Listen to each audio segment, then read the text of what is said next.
You're about to listen to TADPOG. Tyler and Dave play old games. It's a comedy video game podcast. We would like to stress that the hosts are not experts and are really just very crass commentators. Seriously, this is an explicit podcast that happens to talk about video games sometimes. So please enjoy this pretty okay podcast with Tyler and Dave. Episode 685, Wizard of Oz. Hit me, Tyler. 1, 2. Hello, Internet, and welcome to another episode of the TADPOG podcast. Truncate Silence probably read all that. Maybe, I don't know. I just won't use it this time. So, no truncate silence this time, so we got to be real on Got to fucking be point. really on point.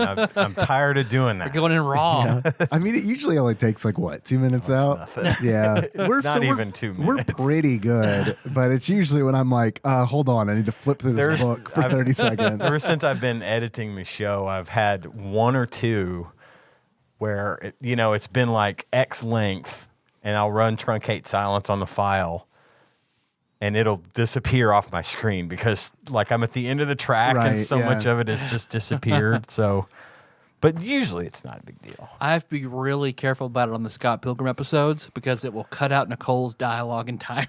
Will it? Yeah. We have.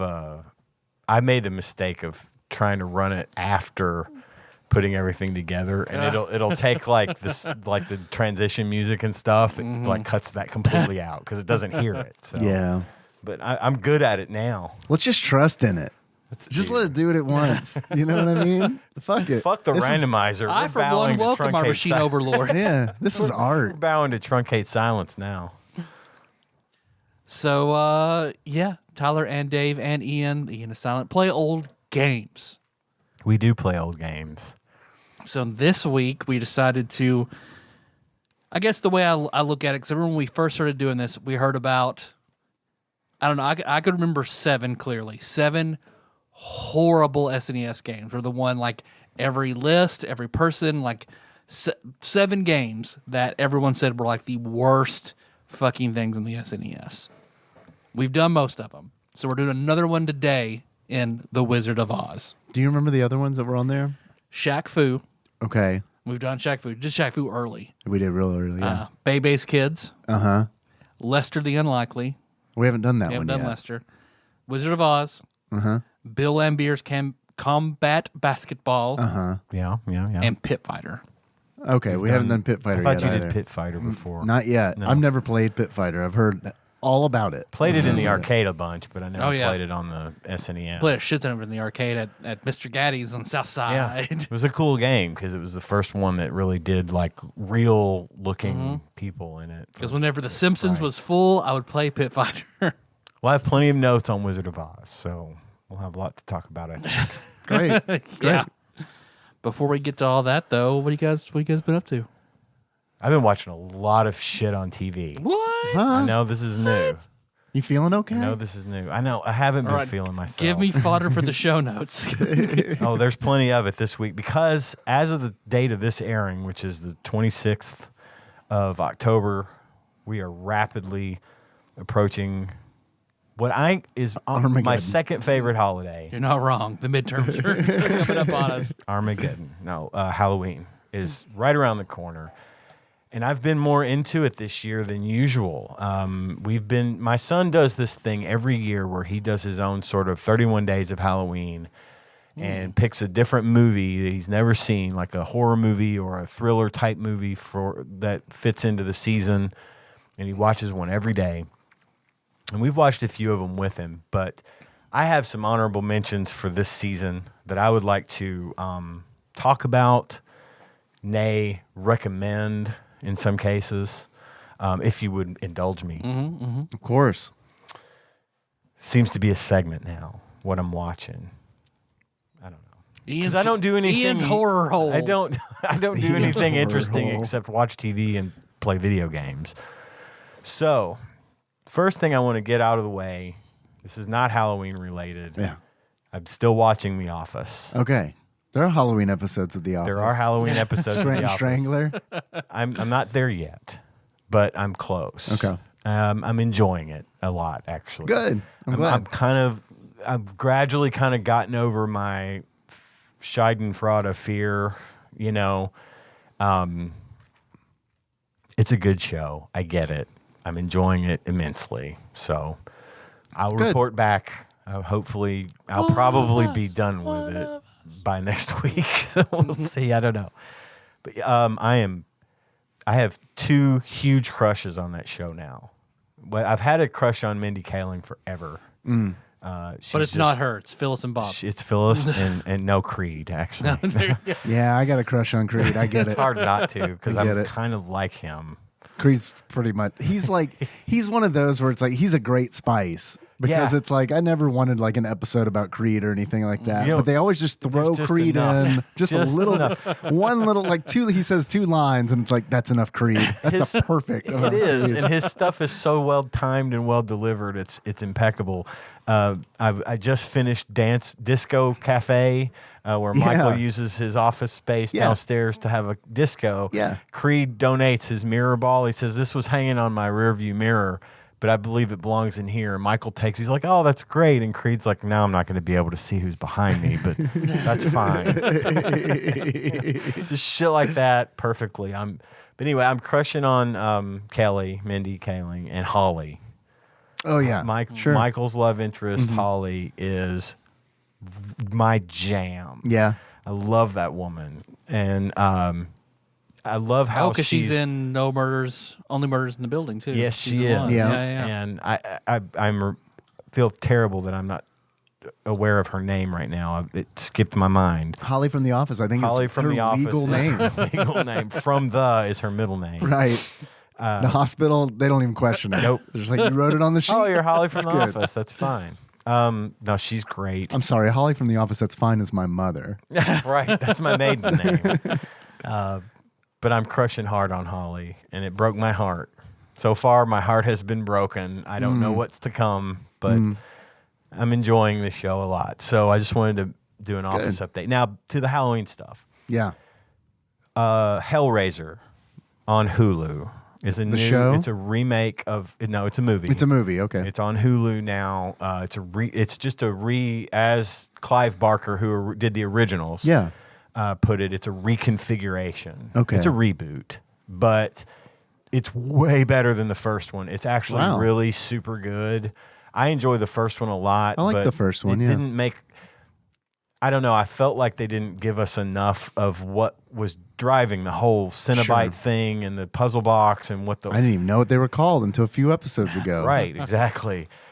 This one, they actually do kind of, they explain more about what the puzzle box is, why it is what it does, and where the Cinnabites came from and things of that nature. So, and it was written by Clive Barker, so it's true to form. It's really, really fucking good. For fans of the genre, I highly recommend it. Good. My next up was Halloween Kills. I've heard that is not good. It is a terrible, terrible movie. I was curious. I didn't want to color your what. Nope. But I've heard from It's horrible. I've heard from a lot of people that Is it's this like the last one? It's the most recent one. it's the most recent one. Oh, It's okay. there's never going to be a last one. They are going to milk that cash cow probably forever. But look, I got to say, the franchise has been around for 45 years. Yeah. Okay, and I've always enjoyed it a lot. There have been a lot of missteps along the way. But these last 3 movies, these most recent 3 movies, which are called Halloween, Halloween Kills, and Halloween Ends. I said Halloween Kills. I meant to say Halloween Ends is the movie. The most recent one. Just came out last week. Halloween Ends is not the last one. Nope. Well, as of now, Right now it I'm is. just predicting that it won't, that the okay. franchise, they're not going to end it forever. But this particular iteration with Jamie Lee Curtis and being in it. I mean, and she's gonna die eventually. she's the original Scream Queen, right? And so the Halloween movies, in my opinion, were never great movies, but I've always loved them for I like the first reasons. one that I just recently saw. Yeah, I thought it was. it was fine. It was a good movie. Yeah. and the second one was fine. It was a direct continuation of the first one. These are the originals, by the way. Halloween 3 was called Season of the Witch. Right. And we talked about this before. It has nothing to do with Michael Myers. Because it was going to be an anthology. There was going to be an anthology series of different stories every couple of years. Which I do wish I wish they would have done that. I totally wish they would have too. We did talk about that on the show before. That being said, they've had a bunch of Halloween movies between there. They've technically disregarded these as canon and picked right back up with the newest Halloween movie from 4 or 5 years ago, which was amazing. It was really, really good. And the follow-up to it, Halloween Kills, was fine. It wasn't great, and it kind of devolves as the movie goes along.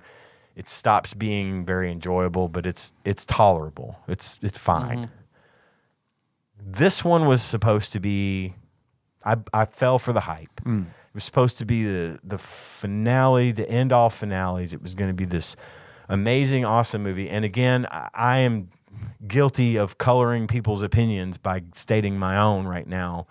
But I would imagine that anyone who's a fan of the series has probably seen the movie by the time this thing airs. So it just fell completely and totally flat. It didn't make sense in the story. It didn't make sense in this current trilogy. The ending was stupid. Everything about this movie was a disappointment. And I thought it was fine. It would have been fine on its own, like as not a Halloween movie. Replace the killer and you'd have had a whole different movie and it would have been fine. But in the context of this franchise, it was a huge, huge, huge disappointment. I do not recommend this movie, but I also do recommend it because I would like to hear other opinions. But for anyone that's a fan of the series, I need to know if I'm off base here. You know, in my household, we're in agreement. It wasn't a very good movie. From everything I've heard, I haven't heard one person say that it was good. It's not. It's just not. And I can't imagine. There are things about it that are good. There are. Name 3 things that you liked about 3 things. Halloween Ends. I could do it, but I'm not going to because I've got. If Halloween Ends was a Pauly Shore movie, which movie would that be? But yeah, Biodome. Highly disappointed with that one. Is Jamie Lee Curtis is she like starring in that movie? She is. Or? It's more about her than it is more about her character than anything, and that's fine. That's okay because everyone, and I'm not going to spoil anything, but everyone had a predisposed notion as to what was going to happen. And then apparently there was something put out. One thing I can say that it doesn't do, this isn't a spoiler, there was some talk about the possibility of maybe connecting it loosely to Halloween 3. Just for fun. Yeah. And if Zelda they had timeline shit. Exactly. But if they had written something like that in, that would have been neat. That would have been a really nice bit of fan service, and I think that would have taken it in a more appropriate direction. Yeah, probably a peg or two, but they didn't. And excuse me, I've been ill for a week. You're gonna hear me coughing and I was exposed to COVID. It's fine. But anyway, yeah, super disappointed. I hate that they let that franchise just fall so flat on its face because there was a huge expectation here, and they let me down. They let a lot of the people I've talked to so far about it down. I know it's just a movie, but this is one of those things you just need to try to get it right. Sure. And they just did not. It was like they just phoned in the whole thing. It didn't make sense. I don't know that I would check it out anyway because I like Jamie Lee Curtis, but I'm really not interested in, you know what I mean? Like, yeah. I hate to say this, but it's just like, I mean, like she's just so old. Like, you know what I mean? Like, I mean, like, well, you're not gonna like that she shows full bush in this one. No, don't put words in my mouth. I'm not saying I don't want that. I'm just saying that I don't know. It kind of like, I guess it's just one of those where because I've only seen one Halloween movie, so I guess I just don't understand the weight of like how important her character is. The importance of it comes to light really in this not this one, but the Halloween movie that came out a few years ago, the one that was sort of the technical sequel to Halloween 2. Okay. Like the follow-up is 40 years later or whatever. And now Jamie Lee's character, Laurie Strode, is like holed up in her cabin in the woods, and she's got everything locked down, and she's got guns, and she just knows that at any point Michael Myers is coming to get her. Sure. And, Now, Cabin in the Woods, though. but it's not That's Cabin good. in the Woods. Cabin in the Now, Woods, that that is If a she great went to the fucking Cabin movie. in the Woods, then I would look A Cabin in the Woods starring Jamie Lee Curtis. Yes, I'm in. I guess it's just for whatever and reason. Nev Campbell. Let's just put Yeah, them together. of course, Get it, do absolutely. it. Courtney I'm Cox, there. get her back Yep. in. Yeah, Hey, the most recent Scream movie was actually pretty decent. was it so I good? liked I'm it. glad to hear that. I like the first 2 Scream movies. But anyway, that I like one was 3, great, okay. and the I newest. mean, it's fine. 1 and 2 were good. 3 was okay. I'll watch all the Scream movies. I'm down. I love them all. Yeah. That's another franchise that's dear to my heart. Hey, man, like I said, 1 and 2. 1, I think 1 is a great movie. Oh yeah, it set a new standard. totally. And then like for the it was, genre. it feels like 1 felt like one of the first like meta horror movies. really was, where it's like yeah. let's deconstruct what horror movies are and But riff make on it that. effective and but, scary, but still and- make it yeah, effective. Absolutely. exactly. And then I feel like the second one did more of that and explored different Again, tropes yeah. and stuff. And I felt like it did it well again. And the third one, I liked the third one okay. I just didn't think it was. I didn't think it was as strong as those first 2. Yeah. Was it?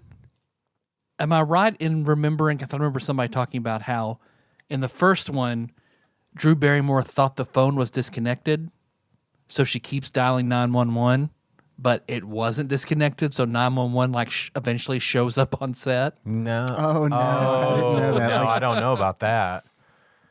that's funny. But anyway, I'm not going to get into the Halloween thing much Okay. more. I just All right. really want to drop that bomb on everybody and warn Sorry, you. Jamie Lee. I know you're listening. I didn't mean to call you old. Yeah, and I hate that for her because I think that was in a lot of ways that was a swan song for her. Yeah. Because Sure. that's where she got her start, and I'm sure she's proud of it. And Well, not crazy saying, talented lady, so I'm glad she's Yeah. still doing. Big Oh yeah, box Knives office Out is fucking amazing. Knives Out is Send her a scene. amazing. Oh Yeah. God, Everything Everywhere All at Once. She's great in Yes. that. Oh, Oh my yes. God.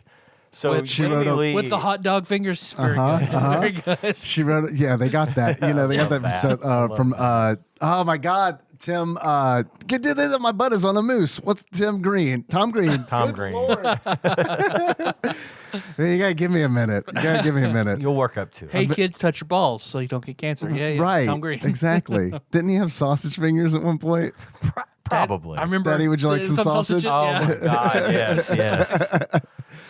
I couldn't even hear. I could just visualize him the hands playing going up and the down. organ or whatever. Yeah. But she's doing God, fine.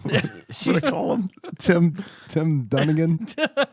Tim and Eric. I don't know. But no, she's fine and she's doing fine, and it's just that was not a good movie. So Yeah. moving on, All right. because I don't want to take up too much time on all this.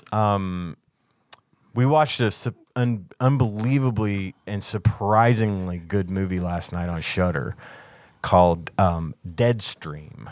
Deadstream. Deadstream. This movie is directed by a guy named Joseph It's Winter. about my Twitch stream or Well, rest in no, peace. but Pepperoni and cheese. it's directed by a guy named Joseph Winter, and the premise of the movie is there's an internet personality that is like shamed. He made some really bad choices and streamed some stuff that he shouldn't have, and What do you stream? getting into a fight with a hobo. Oh, okay. Not the Wizard of Oz. Not Wizard of Oz. I thought this might be good. And anyway, he decides to try and win back his followers by By live fighting more hobos. yeah, by live I'm streaming. just not doing this enough. Yeah, I gotta lead into it. Just You guys like bum fights, right? I got to make it cool again. it'll catch on. He does it by live streaming himself spending the night in a haunted house. Okay. Yeah. And it's super fucking funny. Oh, It's really? Really well written. The special effects are amazing. This thing is Really? It's got notes of Sam Raimi a la Army of Darkness. Wow. It's honestly, I Two laughed. people get raped by trees in this one. I laughed. That was That's Evil what we call Dead. Bruce Campbell's cum. Drops of Sam Raimi. Was it Evil Dead? The tree rapes were in Evil Dead. Oh, okay. The Army of Darkness is where he goes back to the past. Oh, yeah. and You're right. Fights Skeleton Army. There are 2 tree rapes, though, right? I think so. An Evil Dead I and think Evil there's Dead one 2. in each Evil Dead movie. Yeah. So I would just, I've seen them all, but I just assume there's tree rape in every one of them. There's also, I Do you know think, there's a hidden tree rape in Spider-Man? Sam Raimi puts a tree rape in every movie he directs. I don't. It's a little I didn't know that. That's a yeah. Whenever the sky's splitting open, you can see in the corner a tree raping. That's right. That's why they'll never give him Guardians of the Galaxy. They don't trust him with Groot.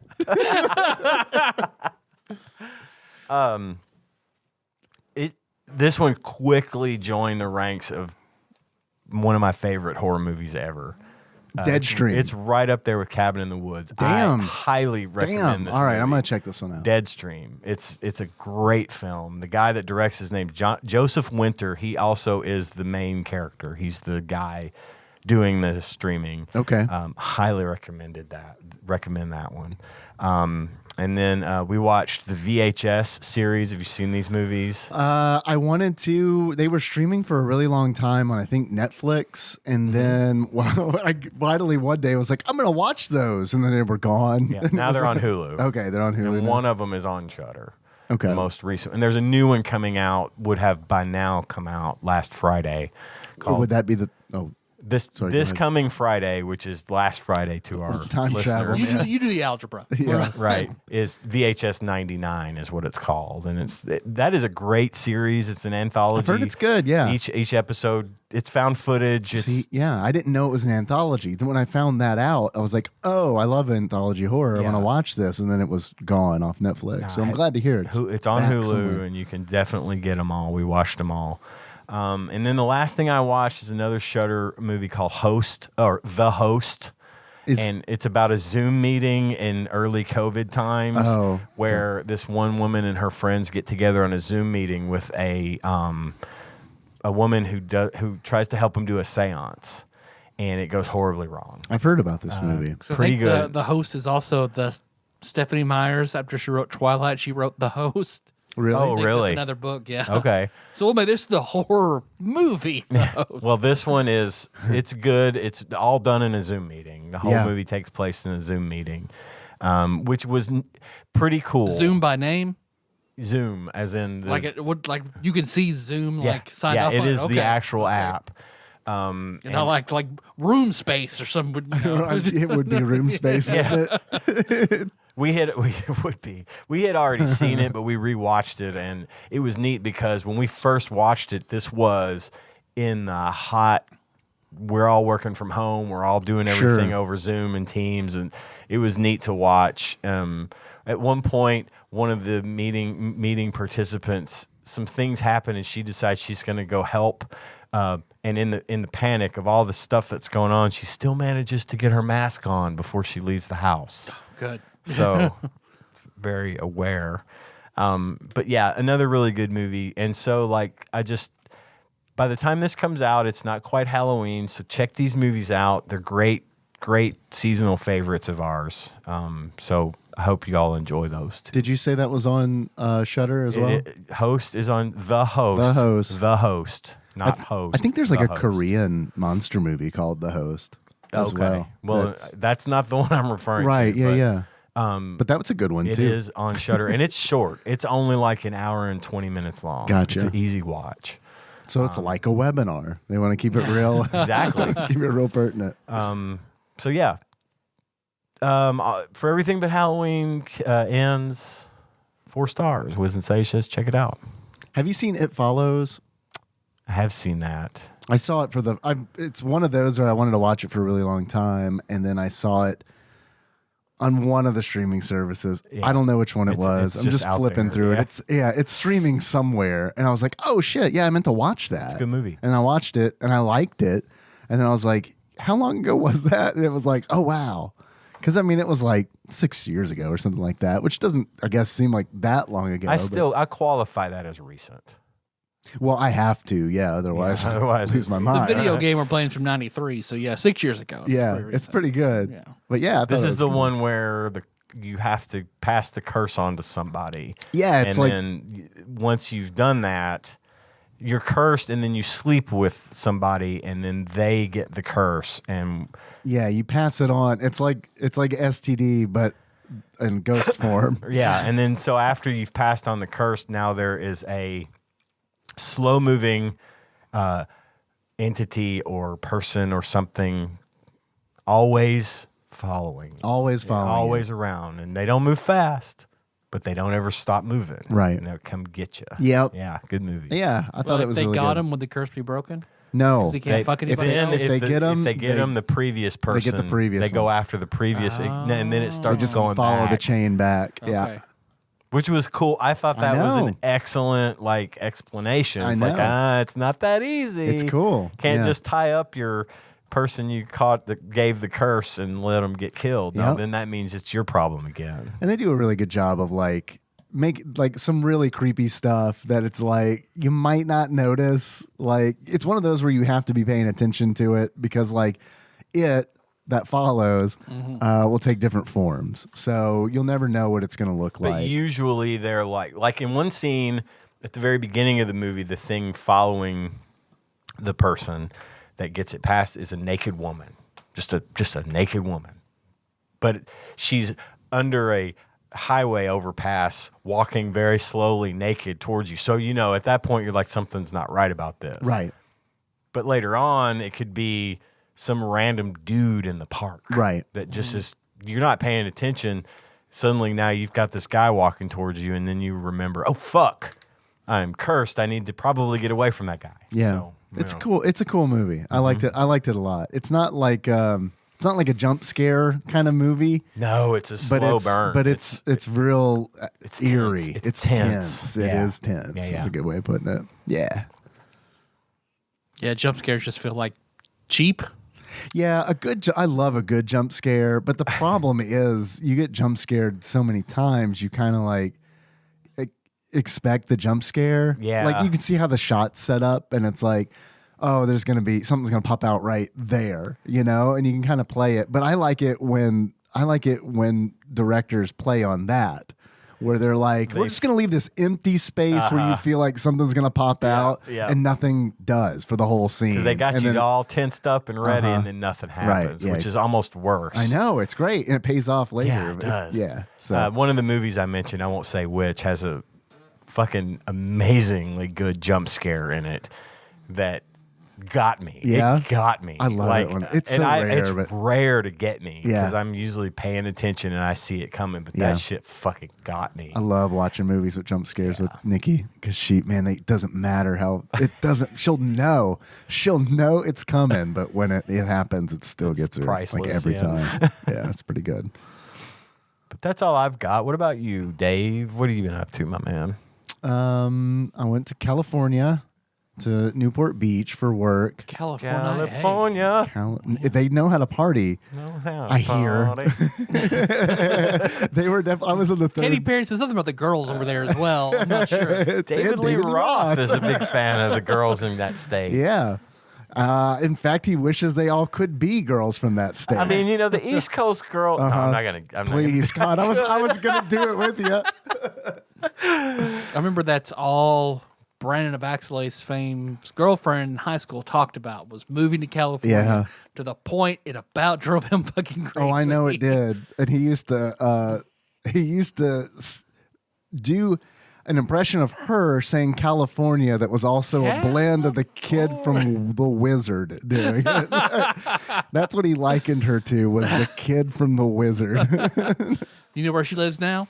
Not California. Tijuana. We're friends on Facebook just so I can see if she ever moves to He California. just set up a Google alert. I don't know. It's cheaper to live in TJ than it is to live in California. A lot more Boy, dangerous. Let me tell you about how expensive it is in California. Do it. Holy shit. It's real expensive. Nikki got to go with me. She got invited to go. So, which was great. So she came with, and if Henry had been on fall break or something, if it would have lined up, then he would have come too. You went to where? LA? Newport Beach is I don't know if it's considered in the greater LA area. The LA megalopolis. I assume it is because it's 35 minutes from LAX. Probably then. So, I mean, it's like one of those. I mean, they kind of consider Boston, New York, and Washington, D.C. to be a mega city. Oh, really? Yeah, it's called a megalopolis. Okay. I learned that in school. Oh, yeah, I didn't go to that. Yeah. Anyway. So yeah, it was expensive, but and I had to work a lot. But when I go on these trips, I like to go and eat places that I can't normally eat. And boy, between this and Memphis, I'm on a restrictive diet as of starting today. Cut loose, did you? A little bit. As you should. Yeah, As a you little Yeah, bit. dude, you got to experience it. Give me a month, I'll get it off. But Yeah. I mean, but in a month I'll be going to Chicago, where I'm definitely You're gonna like, eat a lot yeah, in I'm already Chicago. like getting pizza recommendations and hot dog Well, recommendations. and now you can check California So- off your states you've had sex in list. That is true. Yeah. I can check it off several times. Man, so the first night we got there, we went to a taco bar called Super Panga, and we were Topanga goes Super Saiyan. yeah. It's like it was weird because her power level was. Am I doing it right? Yeah, yes. Am I setting up Yep. the joke right? Yep. California's so expensive. Guess what Super Topanga's power level How was? expensive is it? We got an Uber to go to a bar down at the beach, and because we could see the beach from like our hotel room, which was really nice. And so like, but it was also weird because it's like, You're still Uber distance away. yeah, it's crazy because it's like to get anywhere, like there's this bay, right? And to get anywhere, you have to drive around the bay. So it's like you can see something in a straight line, being like, oh man, if I could just go straight, then I could walk there in like 5 minutes. But because it involves driving around a bay, it's like it's a 12-minute drive kind of Right. deal. So this taco place was like down by the beach, and so we're driving to this bar. We're Ubering down to this bar, and as we're driving to the bar, I'm asking the driver, I'm like, so are you from here? I'm assuming you live here. And he's like, yeah. And it's weird, like when people say yeah, then they tell you a different city that they live in. So it's like that. It's like that Yeah. megalopolis shit. Yeah. Because he's like, yeah, I'm from whatever. I can't remember all the surrounding towns, but and it's like, oh, is that here? And he's like, yeah, it's like 15 minutes away. And it's like, okay, so this is just a bunch of towns that are all 15 to 10 Yeah, you minutes away. can't tell from where each one other. starts and the other stops. Right. Yeah. So like I'm asking him for I was like, so where do you eat? Like where's good? Where should we? This is the thing that I like to do when I travel, and it's really the only thing I have time to do when I travel is have go somewhere and have a meal. And so he's telling me all this, and we're driving, and as he's telling me this, we drive by this bright pink building that says like Super Panga taco bar or taco Taco-Rita? Rita. Yeah. So I'm like, so Nikki and I are both like, oh, maybe we want to go there. And then he drops us off at the bar, and it's a loud bar that's packed, and they're doing trivia night. Oh, So we like go for tacos. didn't even walk in. We just walked down to Super Panga, and it was fucking good. I had so much good Mexican food there that it is that I definitely want to go back, because we also There's no comparison, is there? no. I've heard. No. I've heard. No, there's fucking not. And it's like to the point where it's like that Super Panga was great. They had like these garage doors with windows in them that they had opened up, and like that looked out onto the bay, which was really nice. And I mean, it was nighttime, but still, it was great. And before we left, we went to this place called El Matador, and that was I could not believe how spicy this Mexican food was. Whoa. Okay. And I mean, it was like, it wasn't like we're not talking. It wasn't crazy, but it was just like, wow, you're a like. No one even was like, I want that more spicy. Than pickled jalapenos. Just, right? What? Right. And like the regular salsa was like, no one was touching it because it's like just the regular salsa. Like I had like, several scoops, and I was like, oh damn, this is fucking real good. Like this is like, we didn't order special spicy salsa or nothing. So, and then like I got a fucking chicken burrito verde with that, and the fucking green sauce on that was hot, and it was like, this is the shit. And they had been there for like, I think 56 years. Nice. Yeah, man. So it was like, it was great. It was great. Cool. And then we went to this place called Mochi Nut, which is like mochi donuts. Oh yeah. Oh damn. And those are really good. They had like all kinds of different flavors there. They had like regular glaze. What is mochi? So mochi is like this rice, essentially, that is... Tyler can probably tell you more than that. All I know is it's rice. Well, because most of the way I have it is there's like ice cream in the middle, but it's almost... I've got some in the house. I'll bring you out one. Okay, sure. But they, instead of it being like fried dough, it's essentially fried rice, I guess, but not like Yeah, I know what you mean. Not like egg fried rice or something. It's like a rice batter that's Yes. turned into a donut. yeah, kind of thing. and it's chewier. It's chewier Okay. than and I liked that. So I had, other than like mochi snacks and stuff like that, I never really had, mochi. And they had what they call Korean corn dogs there too. Oh god damn. Yeah. Dude, Oh, tell. Yeah. one so man. Oh, those were great. Like, and they were fucking like enormous. When I pulled mine out of the box, I was like, "There's no way that it's this heavy." And Nikki pulled one out. She got a Korean corn dog with it was called the potato. America does not know how to corn dog compared to the Koreans. Holy God, man. It was insane. It was essentially like, it looked like a medieval weapon when she took it out of the box, because it was like a giant corn dog that had been battered. And then they took like the ends of French fries, like the crispy ends of French fries, like chopped the ends off and then like rolled the batter in those like French fry damn. tips. And so it's like, yeah, she had this like spiked like flail. Nice. And the problem was that it was like, it was good, but like we couldn't finish it. It was just like, holy shit, this is like huge. So it is a hot dog?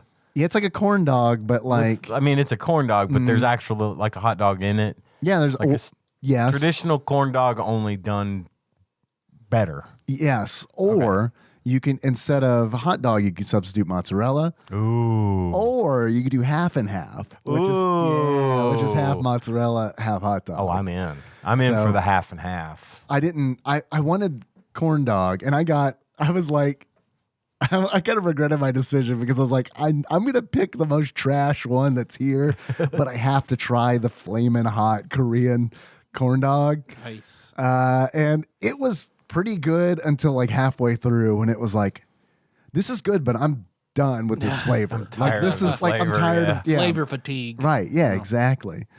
So that was really cool. We went to this place called, and it was ridiculous too, because like we're getting Ubers to like all these like hole in the wall restaurants where it takes like 5 minutes to eat what we're eating. And then it's like, well, I guess we'll call a ride to get back to the hotel. Because we went to this place called Laventina's Big Cheese Pizza, which I expected to be like a sit-down restaurant. I don't know, because I'm just like looking up places online, and it's like, nope, it's just this tiny narrow building that has a window, and you go up to the window and you order the pizza that you want.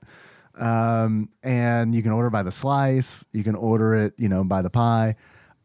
It was really good. We each got a slice and then like walked around the block while we ate it. And then it was like, all right, I guess we'll call that Lyft and go back to the hotel, dude.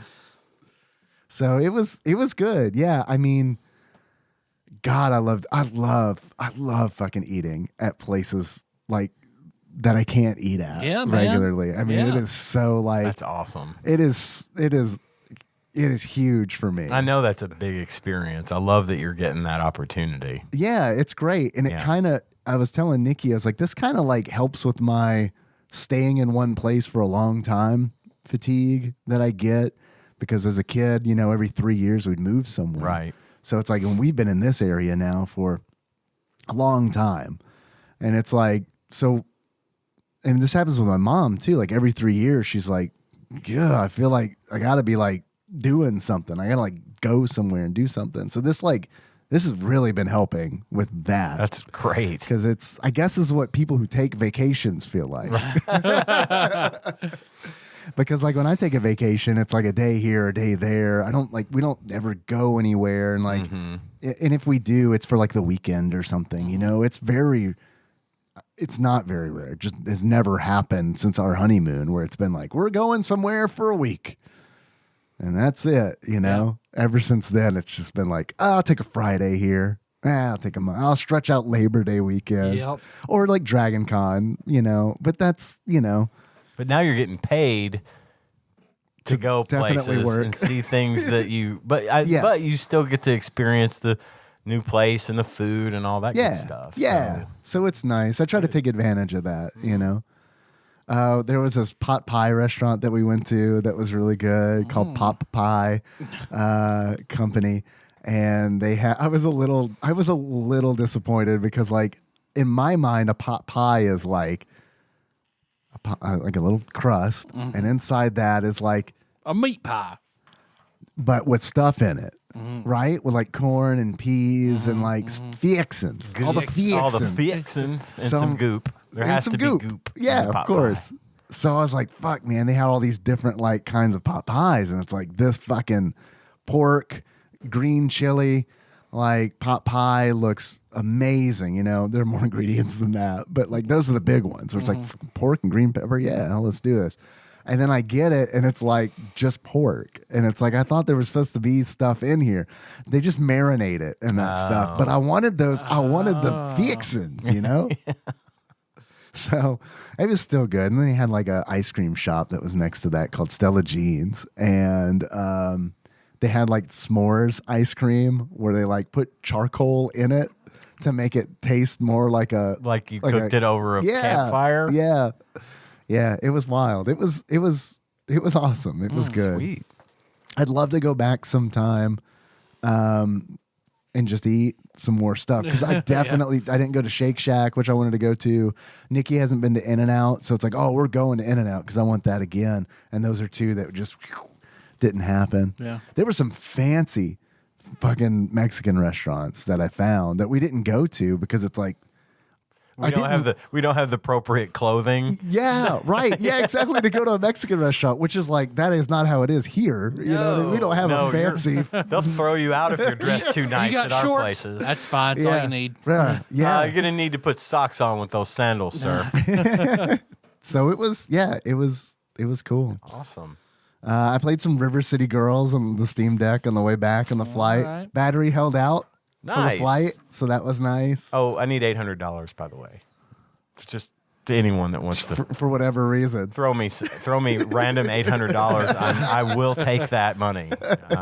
Not to the Patreon, to me, to Ian. Yeah. What's your routing number for your checking account? Let me give you that now. Let me go ahead and give you my social security number while I'm at it, just in case you have any problems. Yeah. Mother's maiden name and hospital in which you were born. Favorite pet. No, right. I got it all right here. I'm going to read that now. I hadn't played River City. Nikki and I were playing it a while back, and we never finished it. So it was one of those where it's like, you know, it was on my wish list because, you know, like Steam has that remote play option where it's like, oh, well, potentially I could play this with somebody else online. Because like the real shortcoming of River City Girls is that it's like local co-op only. Yeah. So I was like, well, fuck it, I'll buy it again because it's on sale, and I'm looking for stuff to play on the Steam Deck. So, and I never finished this, so it's like a 6-hour game, so it's not like crazy or anything. But part of the Kunio-kun series, and I mean, I love it. I'm excited for the sequel, which I think does have online crossplay built in, so that's good because the first one definitely needs that. Yeah, I watched Chainsaw Man. The first 2 episodes of Chainsaw Man are out, and holy shit, that is a good anime. That is a great anime. That is like don't sleep on that, because that is like, wow, that is a great. Where is it right now? We're watching it on Crunchyroll. I do not have Crunchyroll anymore. I let that go. Well, we'll figure something out. We'll figure something out. Okay. We'll figure something out so you can watch it if you want to watch it. Yeah, I do. It's they're only, as of this recording, there are only 2 episodes out. By the time this publishes in the future, there will be 3 episodes. But I didn't read the manga or anything, so I don't really know what to expect. I don't know how it how it holds up to the manga, but like I was really surprised by the quality of animation in the show, because it's like, I guess I also watch a lot of trash anime, so it's, you know what I mean. So it's like when I see something really good, it's like, wow, what am I doing with my life? Right. But it felt very much like when I was talking about Edge Runners, and it's one of those where it's like shit surprises you. I've definitely been surprised by like several things in this already, and I'm really enjoying it. It's dark. It is fucking dark anime. It's like it's almost it's like a superhero show, but it is like, but very dark. So I'm curious to see where it goes. All right. Hell yeah. Hell yeah. Hell yeah. That's it for me. Tyler, what you been up to? Nothing. Nothing. Nerfing. You guys want to do a draft? Sure. Yeah, I do. Sometimes no news is good news, right? Yeah, just work. That's about it. I was exposed to COVID, as it does happen on every one of these trips, it seems, and probably will. So just heads up to the co-hosts here. That test came back negative for me though today. Yay. So thank you, Final Fantasy VII pharmacist, who gave me my second booster. Probably saved my week. Final Fantasist? My final Pharmacist. My alchemist. Yeah, there you go. My local Your alchemist. Your master alchemist. Well, what do we want to do? We talked about a soda draft. There's also soda, cookies, fruit. All sound good. I feel like one of those is going to be really weak for me, but still might be entertaining. Cookies might be weak for me. How do you guys feel about? We do soda. Let's do soda. Soda. All right, I'm good with soda. Pop. Oh, If you regional differences. Not my region. Is that what the draft is? I had a friend from Michigan who Yeah. she always called it pop. In Iowa, we called it pop. Yeah. I had to adopt that. It was weird going from Coke. Coke to What kind of pop Coke? to Sprite? soda. Right, exactly. Soda. So Dave 1, Ian 2, me 3. Sure. Dave, All right, I'm first. you were You're first. first. I mean, I gotta go Coke. I gotta Coca-Cola. Coca-Cola Classic. They invented Santa Claus. Did you know that? They didn't, but they might as well have. And Norman Rockwell. And polar bears. bears. Yeah. Polar bears. So Coke Classic. Coca-Cola Classic. Don't want to put new Coke? You know what? I liked new Coke. Fine. I remember trying it, and I remember being like, okay. You know what I mean? Yeah. Like, I didn't feel strongly one way or the I other. don't think it was the choice of a new generation or anything like that, No, that would be Pepsi. which is my first pick. And you claim Pepsi. Yep. Then I will claim Diet Coke. Not Diet Right. Now I gotta Curse you, Pam Holland. I have to ask this question because I don't know. I can't drink the sugar-free stuff because of my allergies. But is Diet Coke and Coke Zero Sugar the same thing? Nope. No. Okay. So you prefer Diet Coke? Coke Zero and Coke Zero Sugar are like David Pumpkins and his skeletons. They're each their own thing. They work together, but they're each their own thing. It's very true. Okay. I feel like Diet Coke I can taste the artificial sweetener more in Diet Coke, but I prefer a Coke Zero over a Diet Coke. Yeah. But I know like the rest of my family completely disagrees. and I don't know this, but so this is just some shit I've heard. I think it all started with marketing, where it's like originally it was like, oh, we're going to market Diet Coke to women and we're going to market Coke Zero to men. Yep. And then I don't know if that's still the case. I can't tell you the last time I've seen a commercial for Diet Coke at all. Coke Zero every now and then at the movies, where they're like trying to sell you concessions, and there's like a guy in the line. It's like popcorn and Coke Zero sugar, please. Yeah. They still advertise for it. Do they? On TV. Yeah. Is it like the construction? Is it like the No, it's construction? not that good. It's not that good. Those were great commercials. I fucking loved the marketing on that shit.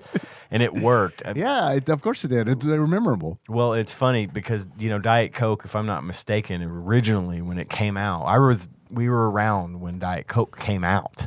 It was a huge deal. It was flavored with NutraSweet. I don't know if you remember the sweetener known as NutraSweet. I do. I didn't realize it wasn't around still. Yeah. It's not around. Okay. No, they don't use it anymore. Because Anal leakage. Turned out, well, it's more like cancer. Oh. Yeah, bad. Leak it out things. your ass. Yeah. Cancer. Hell yeah. Hell yeah. Cancer leakage. Whenever it started happening, Diet Coke was a big deal. I'm not going with there. Yeah, no shit. My mom started buying Diet Coke. And because we always had some Cokes around, we always had a 12-pack of Coke in the thing to drink. And then it was like after maybe about a year of us all drinking the Diet Coke, we started taking note of the migraine headaches that my mother and I were getting. Mm-hmm.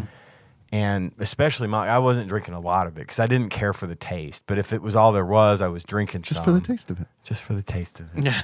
And but my mom was drinking it on the regular and getting really bad headaches. So we found out at that point that I'm allergic to we are both, I am allergic to artificial sweetener. I can't have any of it. It just gives me this wicked bad migraine, and I'm like sick to my stomach, and it's awful. So I've accidentally been served Diet Coke at restaurants before and take a big gulp of it, and I'm immediately like paranoid. I'm going to get sick off of it. And now, more recently, the newer diet sodas like the Coke Zeros and the Pepsi Zero Sugars and all that, I've tasted them, and they're not as blatantly diet to me. They don't have that metal tang. Whatever that is, Yeah. that sickening sweetness, that not quite sweet. I can tell that I'm being fooled into Yeah. this supposedly being sweet, but it still makes me sick. So I'm either drinking water or if I'm drinking a soda, it's going to have sugar in it. And it sucks because I would like to just be able to drink diet soda like everyone else, but it's just not in the cards. It's probably better for you, In the long run, I'm either going to be fat or have cancer from the chemicals that I ingested in the 80s, so whatever. But yeah, I just prefer to stick with water anyway. I like to have a soda with a meal from time to time. Like I'll have it with lunch. Oh man, drinking water for me is so hard. Yeah. It's a chore. I have to force myself to do And it. that's why I was saying in previous episode, I switched to tea instead of, I love water. I don't have a problem with it. With a meal, I like to have a drink of some sort, like a soda. Sure. Well, see, I'm the opposite. I want water with my food, so I taste all the food better. Right. But if I'm drinking just a beverage, I want it flavored. Yeah, I I don't want get to just be that. drinking just water. For me, it's I do like to have a cola with my meal, but Yeah. I will do that once in a day, unless I go out to eat that night and I want a Coke, I'll get one. But if I'm eating at home for both lunch and dinner, I'll have a Coke at lunch and then tea for dinner. But I would drink them all the time, but I normally do drink them with a meal because it's easy to get one with a meal. If I don't keep them stocked in the house and it's just like, water, it's fine. But if we're going to just hamburgers or something, it's, or man, even worse, like Zaxby's where they've got a Coke freestyle machine. Yeah. It's like, fuck, it's party time. Let's try all these motherfuckers. Make me a graveyard. Yeah. I'm Make going me to a frustrate the shit out of this staff. Yep. I'm draining all these micro boxes crammed in this little machine. That's all right. They got enough flies in here. They can deal with it. Have we ever clarified what did you call it when you were a kid? A graveyard or a suicide? When you would mix all the sodas together. I called from them the a fountain. graveyard. We called them suicide. It was graveyard for me. Yeah. Yeah. I think we just had a really dark player on our T-ball team. Yeah. Because that's where I first remember hearing it. Was it T-ball? It's usually a team. A team event. Yeah. It was baseball for me because they had a fountain at the ballpark, and we, go make go make you a graveyard. I'm like, fuck! I just ruined my one shot at having soda by mixing all these things together in this nastiness. I had a friend in high school who would drink Diet Coke by the 2-liter. Like he'd carry the 2-liter around. Yeah. Jeez. I mean, he's doing really good now. Yeah. Yeah. I mean, health-wise, I don't know. I hope he's just switched that out. Professionally, doing very well. Being one of those guys that has the big gallon jug of water and wants to make sure everybody knows that they drink a lot Has of the words water. written on it of what levels you're at throughout the day. Yeah. Oh, what? Because I know somebody I work with, she did it for like a minute and then she stopped, but she had like the big gallon jug that has like a line just getting started and another one like I see. Ready, raring to go all the way down to the bottom. Like a motivational Yeah. water bottle. Yeah. Hey, on one hand, I really get that because, like, as somebody who really drinking water is a fucking chore. Like, there's a part of me that's like, I know how that shit is. Where it's like, fuck, how do I gotta motivate myself to do this thing I don't want to do? I guess buy a cute water bottle. Yeah, that'll do it. One of the levels is my kidneys are begging me to stop. Yeah. Yeah. All Dave, right. back up to you. Yep, you're up. What's your second pick, Dave? Coca-Cola Zero Sugar. That is my go-to.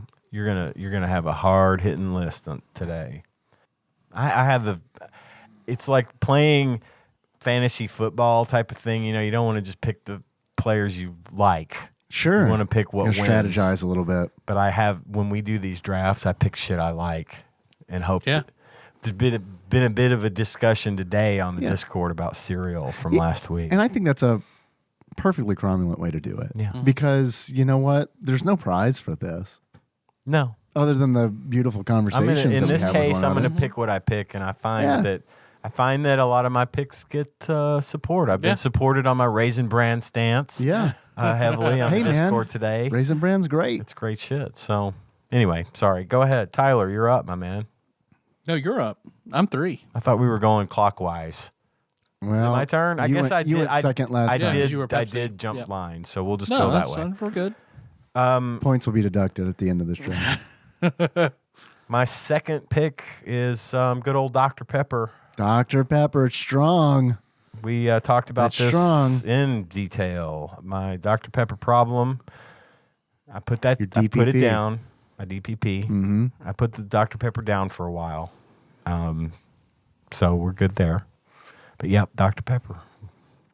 Well, then I will go with Diet Dr. Pepper.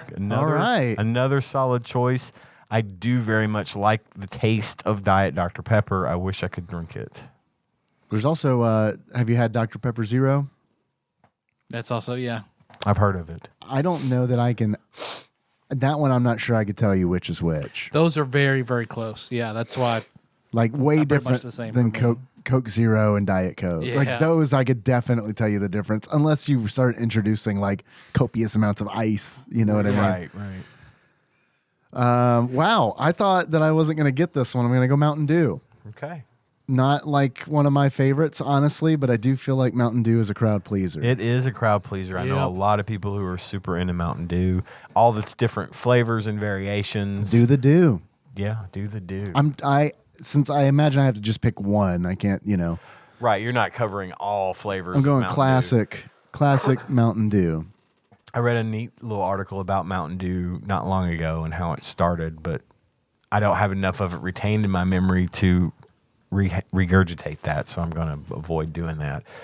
But for my third pick, along the same vein, I'm going with the lesser well-known Mellow Yellow. Mellow Yellow. I used to have a real problem with that one. Back in my much younger days, I liked that too much. I drank a 12-pack of that every single day. Damn. Many years. Wow. I'm surprised I did not lose a kidney or two in that process. But I do love me some Mellow Yellow. I like the flavor of it. It's just, to me, it's more of what I wished Mountain Dew tasted like. Okay. I definitely couldn't tell the difference between those two. Really? Yeah, because, dude, I haven't It's had... been so long since I've had Mellow Yellow. Yeah, I haven't had a Mellow Yellow.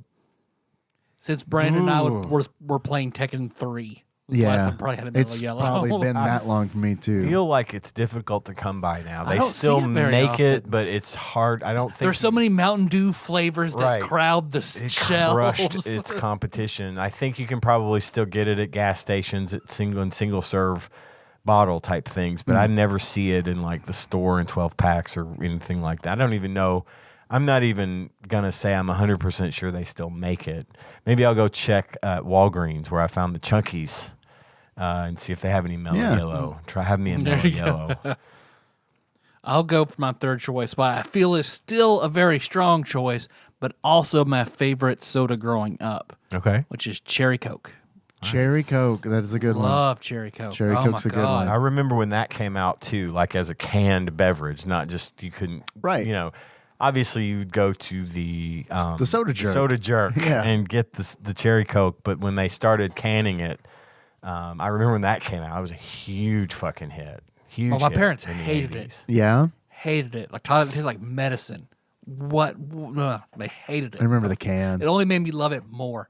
Yeah, the can was a great design. Yeah, Great that design. can was very of its time in like a very good way. Like Yeah.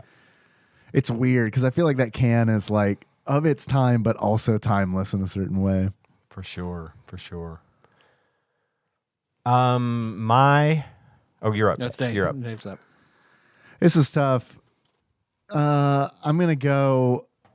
I don't think this is gonna be a crowd pleaser, but this is. Beverly. Oh man, do I love a Beverly? Verner's. I'm gonna go with Orange Crush. It's a good one. It's a very good one. Got my spine. That's right. Got my Orange Crush. That is good. That is a great soda. Tanya still asks me to pick her up an Orange Crush from the store from Man. time to time. And the Ice cold in a glass bottle, it is hard to beat Orange Crush. diet, unless you start like taking into account like Mexican sodas, because then it's like With the real sugar. yeah, because those beat ass. They like, do. Yeah. They really, The really do. the Mountain Dew they make with pure sugar, where it's got the hillbilly on it. Yes. Like that's shit. Yeah. But like Orange Crush, and they make a diet Orange Crush that I drink, and I like that a lot. The problem I have with it though is like that is one that I don't typically want to drink with a meal. Like that's a treat. This is a special treat soda that I drink by itself because I don't want to have pizza and Orange Crush. No, because it Yeah. does dominate. It does Yeah, dominate absolutely. every flavor. And I can't usually make it through an entire bottle of Orange Crush. I'll usually get about halfway through. And if it's Orange Crush has to be ice cold for Sure. me to really I get and that. fully carbonated for me to really like it.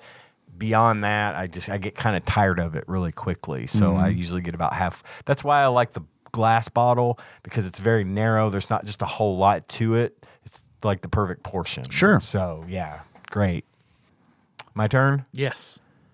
I'm gonna go with Sierra Mist. Sierra Mist. Damn, dog. Sierra Mist. It is hard to find Sierra Mist around here. That's ginger ale? No, it's okay. it's Pepsi's Sprite. Oh, okay. Then what's 7-Up? 7-Up is It's Dr. its Pepper own Sprite. thing. 7-Up and Dr. Pepper are made by the same, or made Oh, by okay. Dr. Pepper. But they're owned by Pepsi, right? No, Now? they're not. Oh, they're not. They used to be. I think 7-Up used to be a Pepsi thing, but it's not anymore, or it never was, and I just tricked myself into thinking that somehow. But 7-Up is on its own. It's not a Pepsi product. Okay. And I don't know if there's probably a history there. I want to say that Pepsi owned 7-Up at one point, and then I think Dr. Pepper bought them. There was a revolution. And then I think that's when Pepsi came up with Sierra Mist. Okay. which is, to me, it's superior to Sprite. Interesting. Simply because it is a little more carbonated and it doesn't have as lemon limey a flavor to it. It's just more it's more refreshing to me. And it's very difficult to find around here. I can't ever find it. They also have a variation of that comes out around Christmas, which is cranberry. Oh fuck! I Sierra love the Mist. cranberry 7-Up and the cranberry Sprite, the cranberry Sierra Mist. All fucking great. They are awesome. Yes, they are hard to find, but very hard to fuck, find. man. But if you can, try that They're shit. so good. One of them does a cherry one that I really like. I think it's 7-Up. Cherry 7-Up. Cherry 7-Up. Yes, That's very good. That is also I like very good soda. But pound for pound, as far as your refreshing lemon lime sodas go, Sierra Mist is my jam. Well, I'm gonna reach over and grab this Tadpog Lifeline and pull it and claim Mountain Dew Baja Blast. Baja Blast. Hell yeah. Hell yeah. yeah. Now, that's a crowd pleaser right there. Yep. It will be, yeah. Back to me. Back to you. Back to you, Dave. It's a hard choice. It's your dark horse, number 5. It's a hard choice. But I'm going to go with Jones Cream Soda. Jones Cream Soda. Good one. Jones is famous for they're the Birdie Bots every flavor beans of soda. Yeah. Yep. You have your turkey and dressing Yeah. soda from Jones. Yeah. The absolute monument to American wastefulness. Yes. No one needs that shit. But No. it's neat. It's neat. But is not necessary. I do like I like the regular sodas though, and I like their orange soda. I went cream soda with them because all of their sodas, I believe, are cane sugar. I think you're right. So They and are. and cream They are. soda is one of those where it's like Because they're green apples, the one I Green always apple's get. real green apple. good. What's the blue one? I got that one a lot too. I don't know. Can't remember. Is it like a blue raspberry type of thing? Maybe it's been so long since I've had a Jones. Yeah. Probably since I got when they came out with those 4th edition D&D ones. It's probably the last time I had one. Wow, yeah, that's been a minute. Yep. But man, when I see like a diet cream soda, that's one of those where it's like there's no point in that. Yeah. Like I mean, there is no point. I Yeah. get diet soda to an extent. It's like I get that, but a diet cream Yeah, soda, if you're having cream soda, you better have cream soda. right, You're not in yeah. it for the, I don't know, not the flavor. You're in for the flavor, but I That's- feel like that robs the yeah, it's got to be. legitimate- That's got to be a robust beverage. Yeah. It has to be by its very nature. That's Agreed. like low fat pork rinds. Right. You know what I mean? Just do it. Don't eat pork rinds Low at fat, all. fat. right. My turn.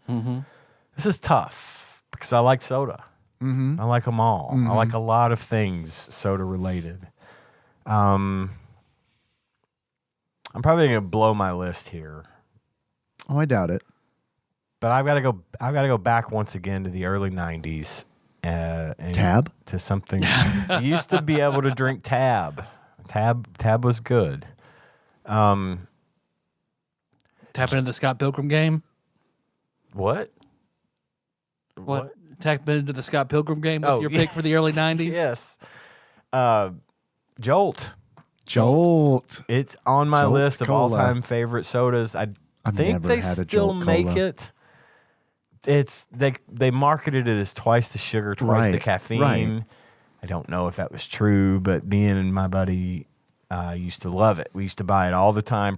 The marketing worked, but it was a classic favorite soda of mine, and I'm going to put that on my list as my fifth and final pick. There we go. I don't think I've ever had it. I always wanted to have it, but I've never Same. seen it to have it. And then once I could have it, I always heard, oh, they changed the formula. So Well, they I think can keep that it on the I shelf. don't think it's the same as it was when I was a kid. Yeah. And I'm not ready for that to be different. So I'm just going to retain my memory and never have it again.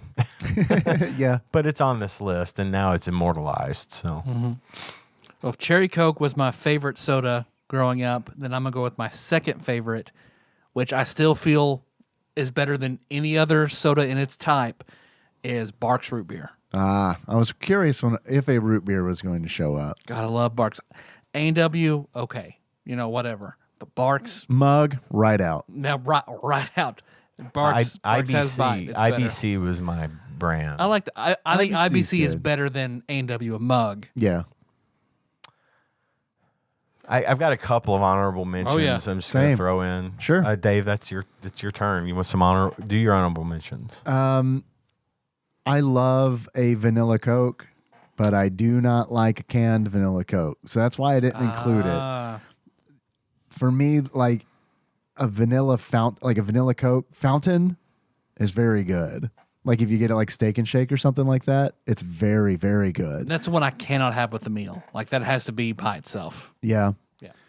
Yeah, maybe I've just trained like vanilla. When I have a vanilla Coke, like I think of Steak and Shake because like that's just where I could get it. You know what I mean? Like until like I guess the freestyle machine started showing up and stuff. But I mean, for a while there, it's like if I wanted a vanilla Coke, I needed to go to Steak and Shake to get it. So now it's like it's kind of linked in my mind with diner food. Yeah.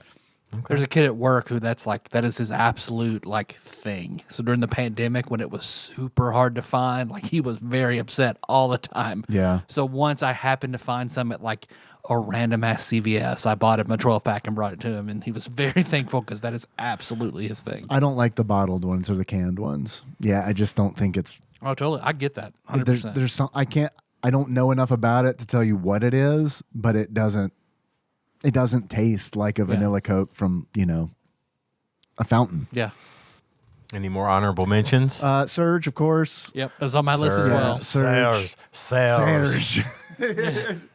Oh, Surge. What is this surge? It's Surge. Surge from Crochet. Little Beverly Hills Cop there for you.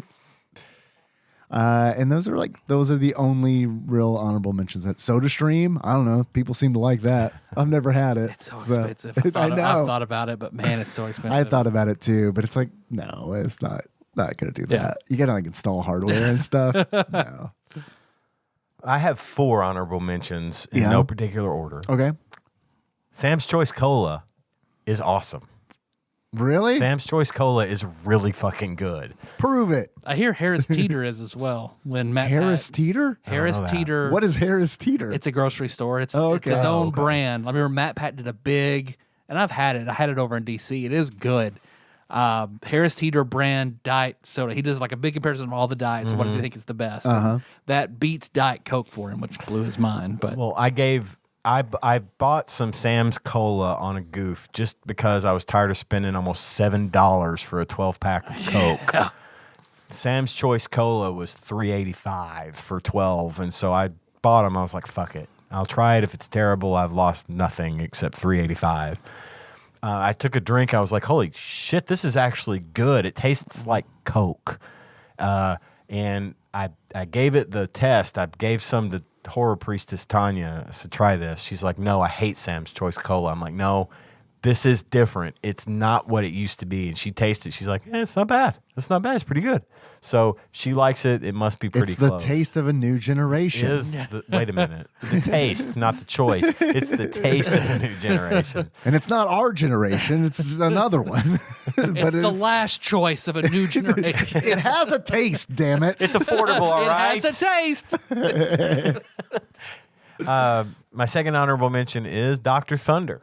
I mentioned this before. When I was on my Dr. Pepper kick recently, switched to Dr. Thunder for the same reason that I did the Coke thing, and it's very good. It's a big yuck for me, but mainly it's because that was what we had in the house when I was in high school. Yeah. And it was like, and we always had it in 2 liters. And like, see, I don't do 2 liters anyway. No one should. No one should, unless you're like, I'm going to drink all of this soda today. Yeah, kids at a party. Kids having a slumber party, 2 liters. 2 liters. Other than that, nope. By tomorrow, it'll be flat. Yep. Definitely. Yep. And I had to stop buying them because, I don't know, none of my children know how to screw the cap back on a 2 liter. Sure. Mm-hmm. Like I will find it loosely sat on the top. It's like, what? You're there. You just had to do this. All you get, and they can't do this. It's just, it's harder to just gracefully set it on the top and walk away than to twist it and leave it a little bit. Yeah. So it's secure. My next honorable mention is Canada Dry Ginger Ale. Canada old Dry. favorite. Think about it. And think about it. It's an old favorite. My mom used to mix it with OJ when I was sick. Wow. To make me feel better. Huh. So that was her remedy for upset tummies, was orange juice and Canada Dry. Interesting. Is that tasty? It is very tasty. I I'll have to recommend try- it. It's like we'll a have to try virgin. that. We'll call it a virgin screwdriver. Okay. Canada Dry ginger ale with I think she mixed it in equal parts, but I think you should just mix to taste. Uh-huh. And then my final choice for honorable mention was good old fashioned sparkling water.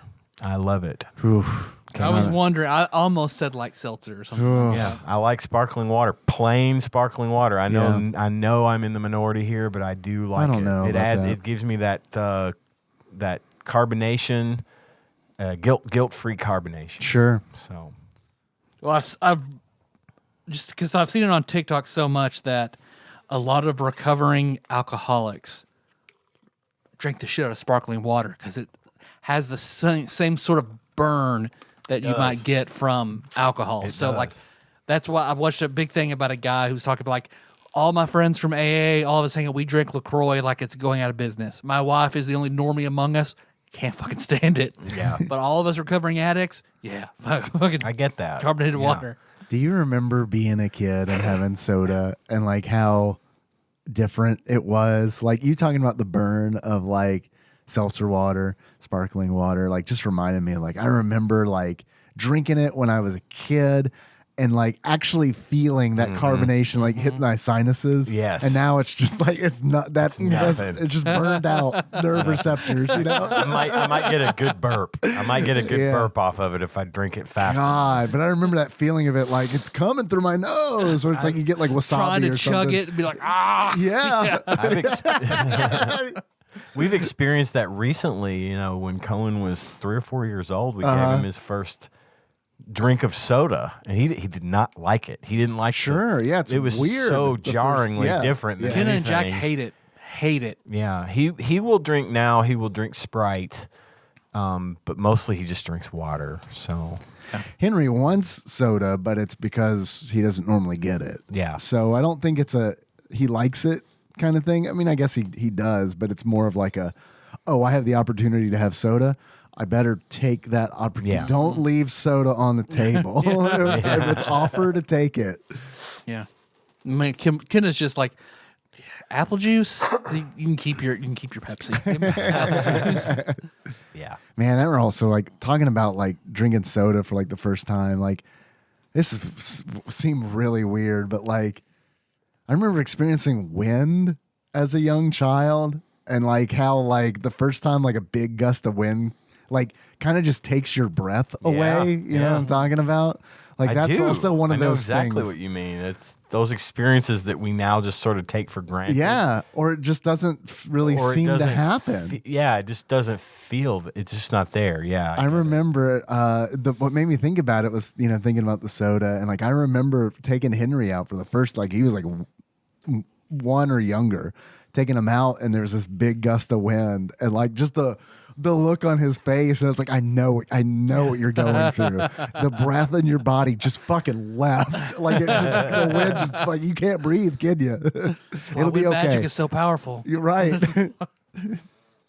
Well, my honorable mentions are a weird mix of college and adulthood. So like I almost pulled the neck beard incel lifeline for Mountain Dew Code Red because that was big during the early days of D&D in college where I drank a shit ton of Code Red.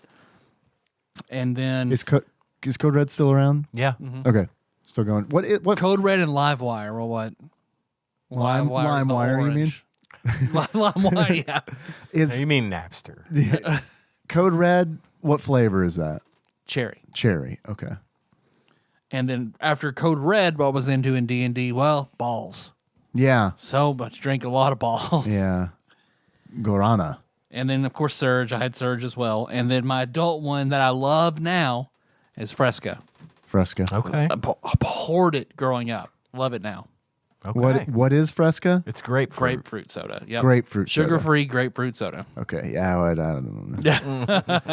I don't know. I don't dig on grapefruit Yep. that much. Yep. Fresca is one of those. You either like it or you hate it. Yeah. and I definitely do not like it. My grandmother always had Fresca. That was the only thing she had. Yep. And when I'd go visit her, it was Fresca or water, and I tried Fresca. Right. Every This time it'll stick. Every time I'd go, and she'd be like, "Now you didn't like that last time." No, I like it. And I had one of those grandmothers that was like, "You're not gonna waste that. Oh yeah. You're gonna. If I open this can, you're gonna drink. This is every precious to me. You're drinking. You're draining a resource of mine. Yes. I buy these because no one else likes them. These are mine. They're always you don't there. understand. You got it. Yeah. You nailed it. God rest her soul. She was a wonderful woman. But when it came to things like that, my poor mother, she was ruthless about it. There is nothing going to waste. Yeah. If you don't think you're going to eat it or drink it all, don't take it. Yeah. You're not getting up from this table until you. She was hardcore. Yeah. Hardcore. Fortunately, I didn't grow up that way because I don't know. I feel like a lot of our parents did. Like I feel like definitely. a lot of our parents. My mom's parents, who I'm referring to, were. My grandfather was in the Air Force, and they were in World War II, and there was Gotcha. rationing and Sure. food tickets and things, so they learned at a young age to be frugal and Yep. don't waste, and that carried on into there. I didn't see her as much because they lived a few hours away, but when I was there, and she's great. Don't get me wrong. Sure. She wasn't like a Nazi or anything, but she was. Oh yeah, really, Fanta. We didn't. Fanta orange is really good though. It's good. We didn't bring up Fanta Volkswagens and Fanta. and NASA. Yep. That's true. But yeah, Project Paperclip. you got her number. She was all about it. But they did. They grew up different. Sure. Totally. Well, you guys want to take a break before we get on? Hit some gameage. Yeah, I've got some words. I've Good. got words to say about All right. The Wizard of Oz. I have a lot of things to talk about with Wizard of Oz. Good. The movie and the game. Great. So I would imagine there's probably, if I had to guess, Yeah.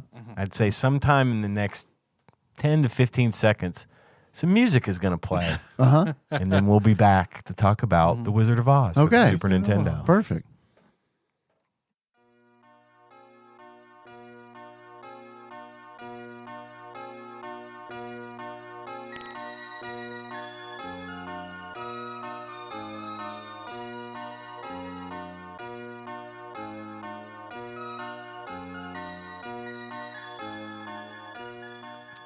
So, Yeah. Section 2, the game talk. The game talk. Game talk. Game gabbing with Dollar Dave and Ian. Game I don't know. gabbing. I don't know, Rick. Oh, And we just some became people a will get morning that. show. The Wizard of Oz. The Wizard of Oz. Let's do this for the whole segment. We'll just repeat everything Tyler said. We'll be Tyler's Ed McMahon the Yeah. rest of the show. I don't know if one show could contain two Ed McMahons. You are correct, sir. Maybe an Ed McMahon and an Andy Richter. Okay. Well, I've got mostly game talk down. Did you want to talk about the movie?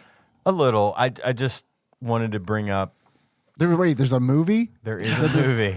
I thought this was a video game.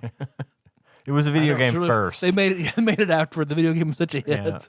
Yeah. This game was a hit? Oh yeah. Everyone loves this so much they made the movie out So of they it. made the Back movie. in its day, this game was a hit. In 1993, it was well reviewed and very popular. I've read that as well, although I have a few kind of sticking points with that.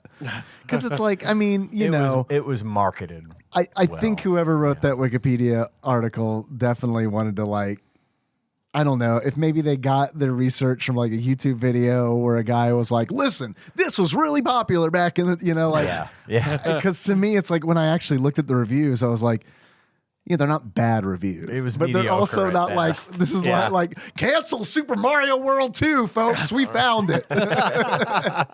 You know. So I have, going right into this, I have mixed feelings about this game. I didn't hate it as much as I was led to believe I would, but I also found a lot of things about it that didn't work, and obviously Sure. there's a lot of, we'll get to that. I but felt like that until I got to a certain level. I know the and one then you're I talking turned. about. I think we'll see if it's the right one. I don't think I made it that far. Yeah.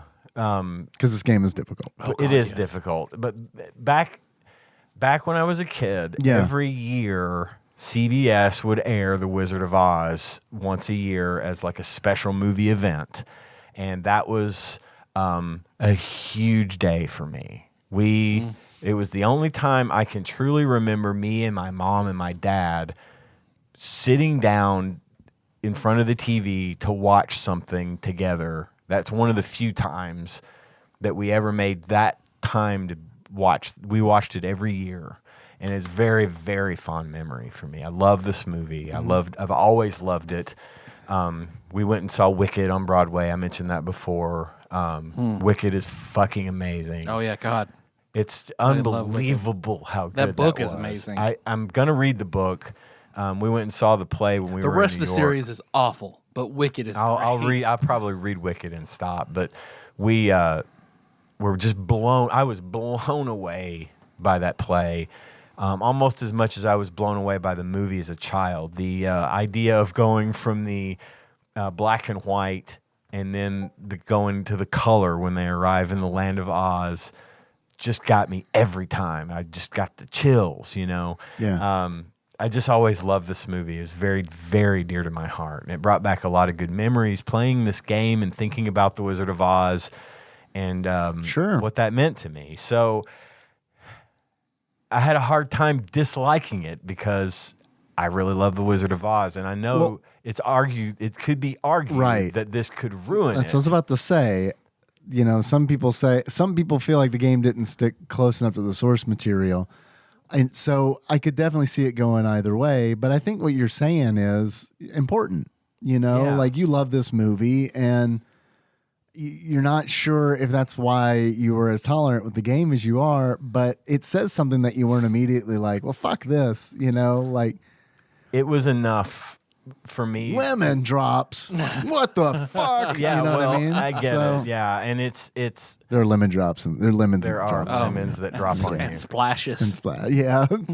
Splash damage. Apparently, you have rabies and you're afraid of water, and it hurts you when it hits you. I mean, I don't know, but Like in Assassin's Creed.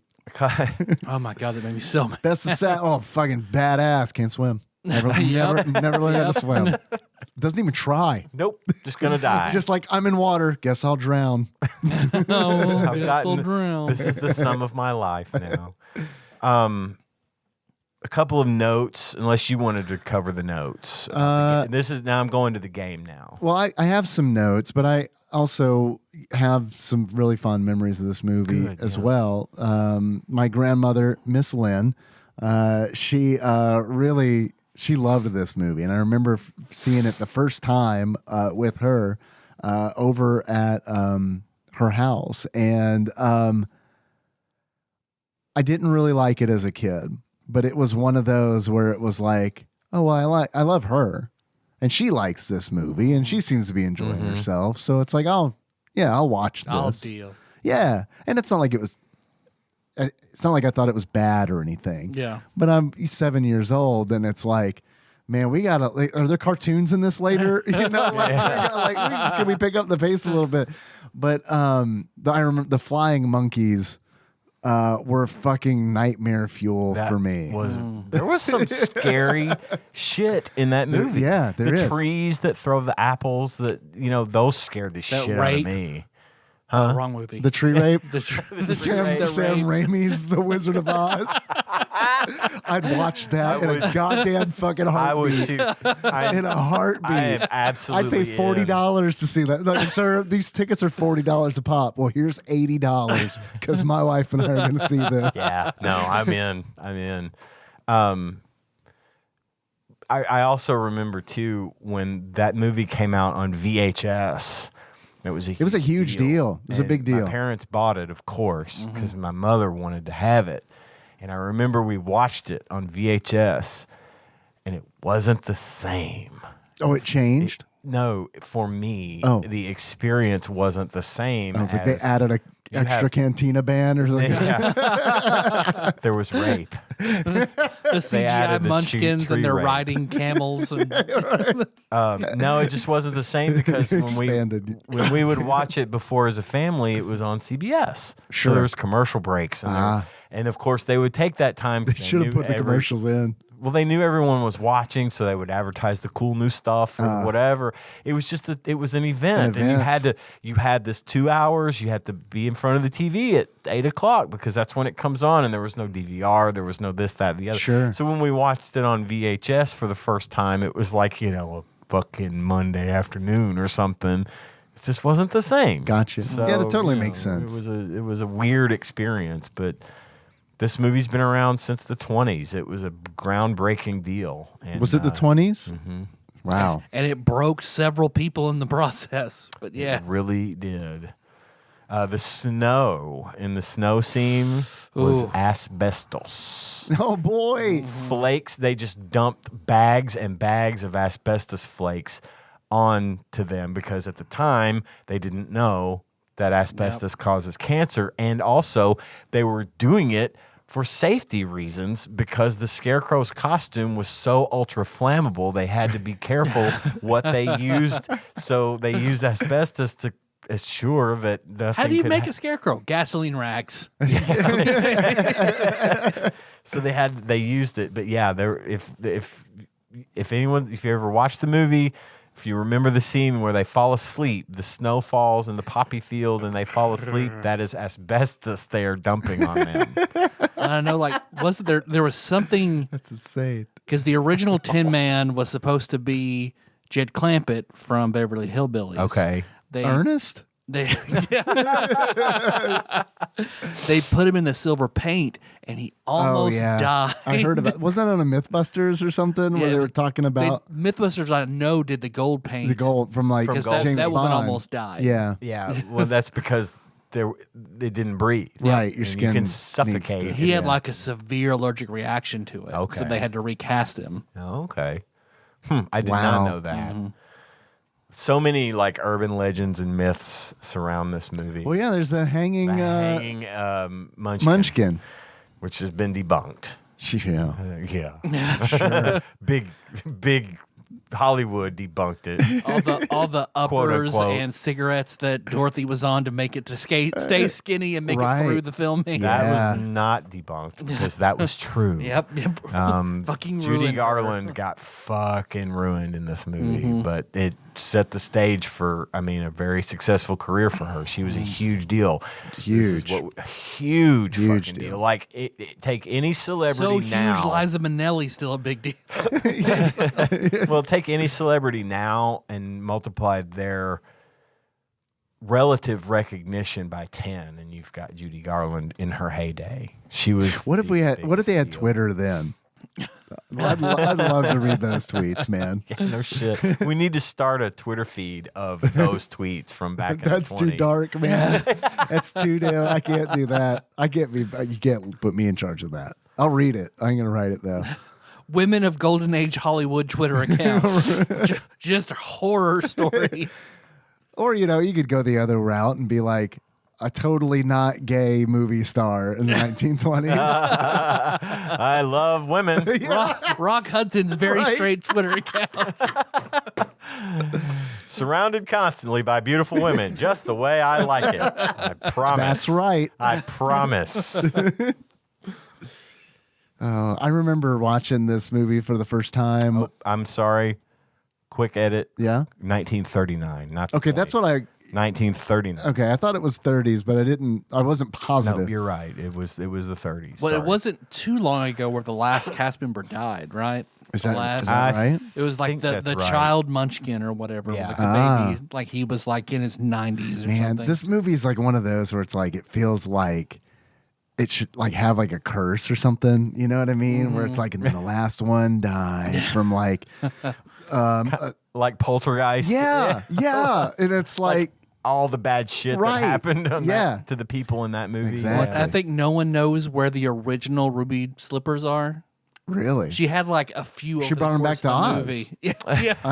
Yeah. What they were They silver were returned to originally. their rightful owners. They're silver in the original L. Frank Baum book. So I think the original was silver. They didn't like how it looked, so they changed it to red. It does kind of make sense Yeah. because if you're going to do a big color reveal, you don't want an important article of clothing be like, did they forget to make that color? Because that looks the same to me. It's a little brighter, I guess. I don't know. It's like the villains in Rainbow Bright. Yeah. I've read that L. Frank Baum, when he wrote The Wizard of Oz, had intended on just that being it. But with the popularity of the book and how masterful it was and all this, at its first time, he continued to write the stories, and the lore goes on and on and on. And I think some of the stuff, getting to the game part, I think some of the stuff they use in the game may have been from some of the stuff you don't know Return to about Oz. because it came from some of the other stuff that he wrote. I wish I could speak to that more, but like I haven't read any of the books. Have you guys read any of the books? I haven't read them, and I was trying to do some research on that today Yeah. to see if that was right, and I couldn't find anything. It doesn't mean it's not right. Sure. It just means I couldn't find anything. Sure. And I've also They read, could have just made it up. They probably did, but who knows? I mean, but I've also read that certain things in the game were taken from the 1991 The Return to Oz. animated Yeah. series. It was called Return to Oz. It was called Return to Oz. Return to Oz is its own movie with like the TikTok man and shit. Like, Yeah. that's good. That's good. That's like a much darker, like more book accurate. I never spin. saw It's- that. Oh, it's so good. Yeah, that was like on NBC Like or something. Dorothy's in like an insane asylum because she insists all of it's real. Yeah. Yeah. Like as she's escaping, she's able to go back. And then a T-800 bursts through. pretty much. There's like Come with me if you want to live. to Oz. the evil queen who's taken over and deposed the scarecrow who can like switch heads and shit. Oh, like, yeah, I do. Well, the Neverending Story Part 2, I think, stole from that, right? probably. Because that's what you said that, and all of a sudden I got that image in my mind of that face, like has like face on swivels. I think it was from Neverending Story 2.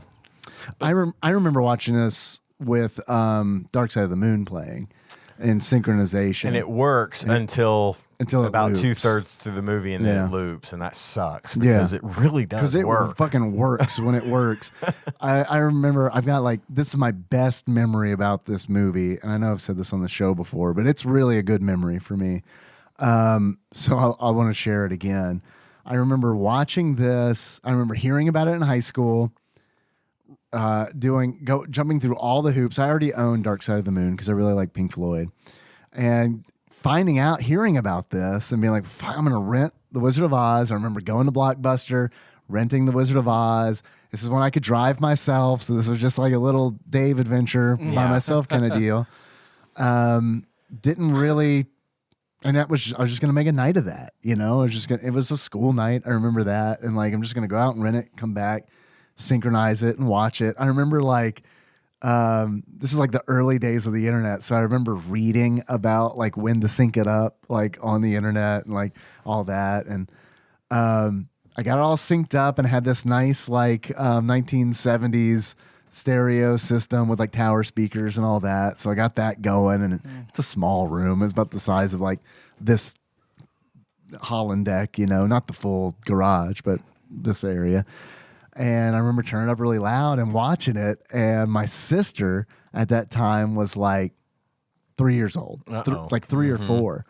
And she always wanted in my room, no matter what, And I remember her coming to the door, and I was like, it's The Wizard of Oz, and like she's captivated by that. And I was like, yeah, come in. And she just kind of like sits there silently and watches it with me as like Dark Side of the Moon is synced up, because like all the volume of the movie was turned down. And I remember my mom coming in to see like what she was doing in there, and then like her getting sucked in, and then like the three of us just sat in there, stone sober, right, and like watched. It's amazing. It really. You don't know your mom was sober. I can. You're right, but I assume I love my mom, but she's not a fun mom. Like the point of this story is that she did that. And that's like kind of rare. Mm-hmm.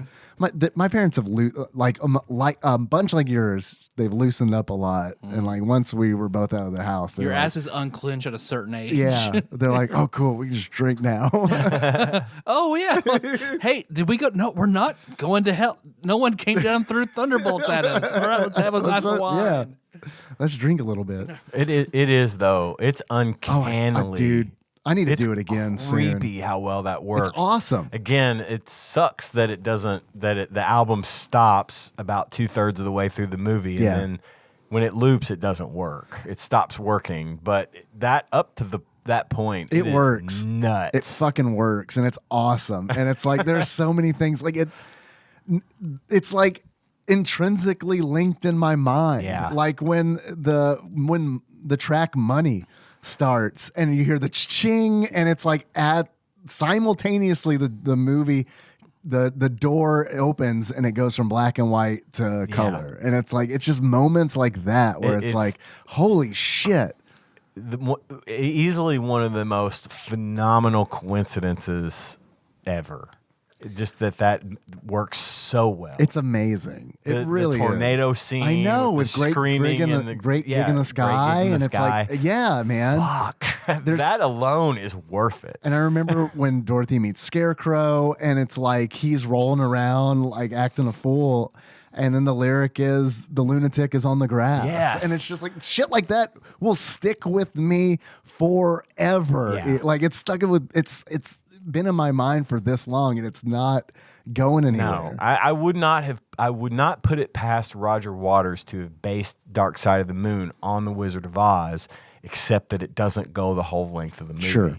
If the album and the movie were perfectly matched up in time, I would say that he did it on purpose. This is me in my musical ignorance.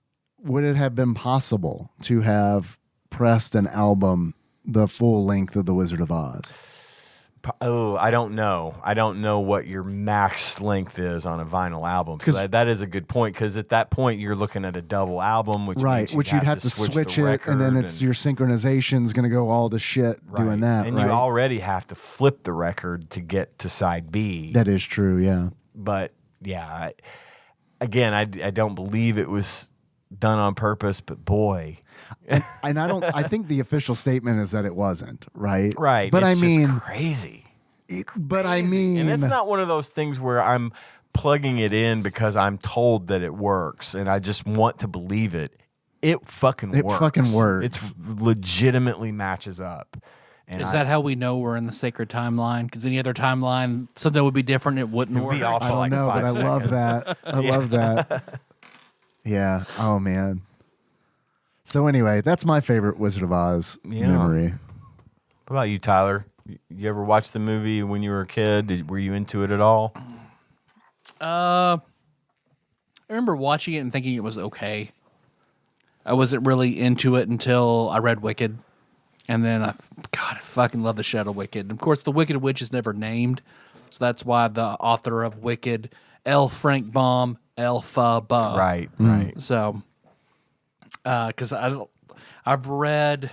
I love how Glinda is actually, her name is originally Galinda. Galinda. That's just stuff like that was great.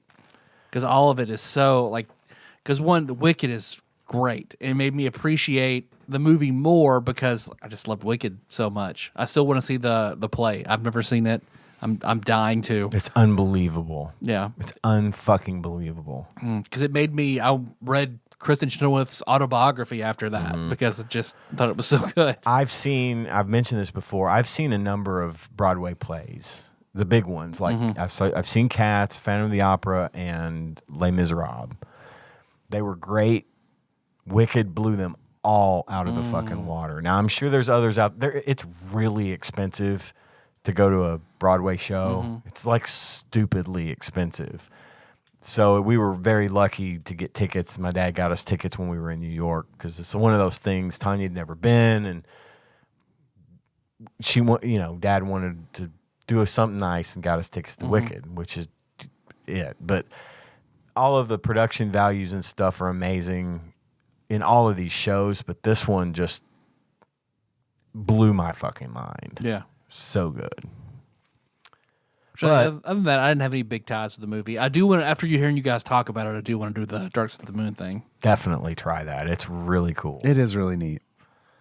But that brings us to this video game. The game. The box art. They had plenty of time to get this right. Yeah, they had 50 years. 54 years. Yeah. To get it right.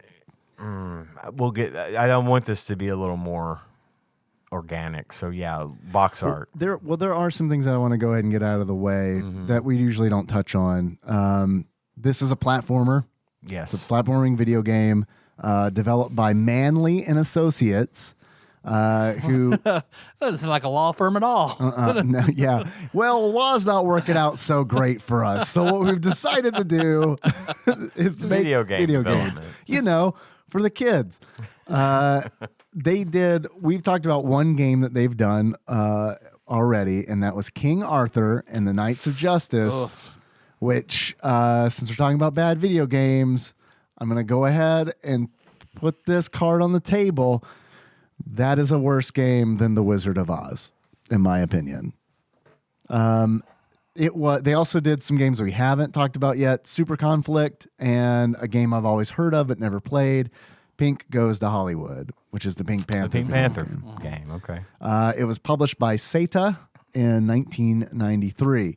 We have a number of, at the end of this, I have suggestions for our next games. Okay. There's 4 games from SETA that were advertised in the back of the instruction manual for The Wizard of Oz. So that's possible options. But anyway, go ahead. What I think is interesting, because we were talking about how the game kind of strays from the movie. And, we're like, well, I wonder if that's because of the books or if that's because of the animated series. I've heard both of those things. But what I can tell you for a fact is that in an issue of GamePro, it's the one that has the Tasmanian devil on the front with a big bone in its mouth. Can't tell you what issue that is right now, but in that magazine, The Wizard of Oz for the Super Nintendo is announced. I've also got a picture of Taz with a big bone.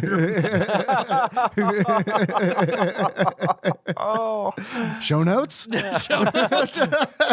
Please?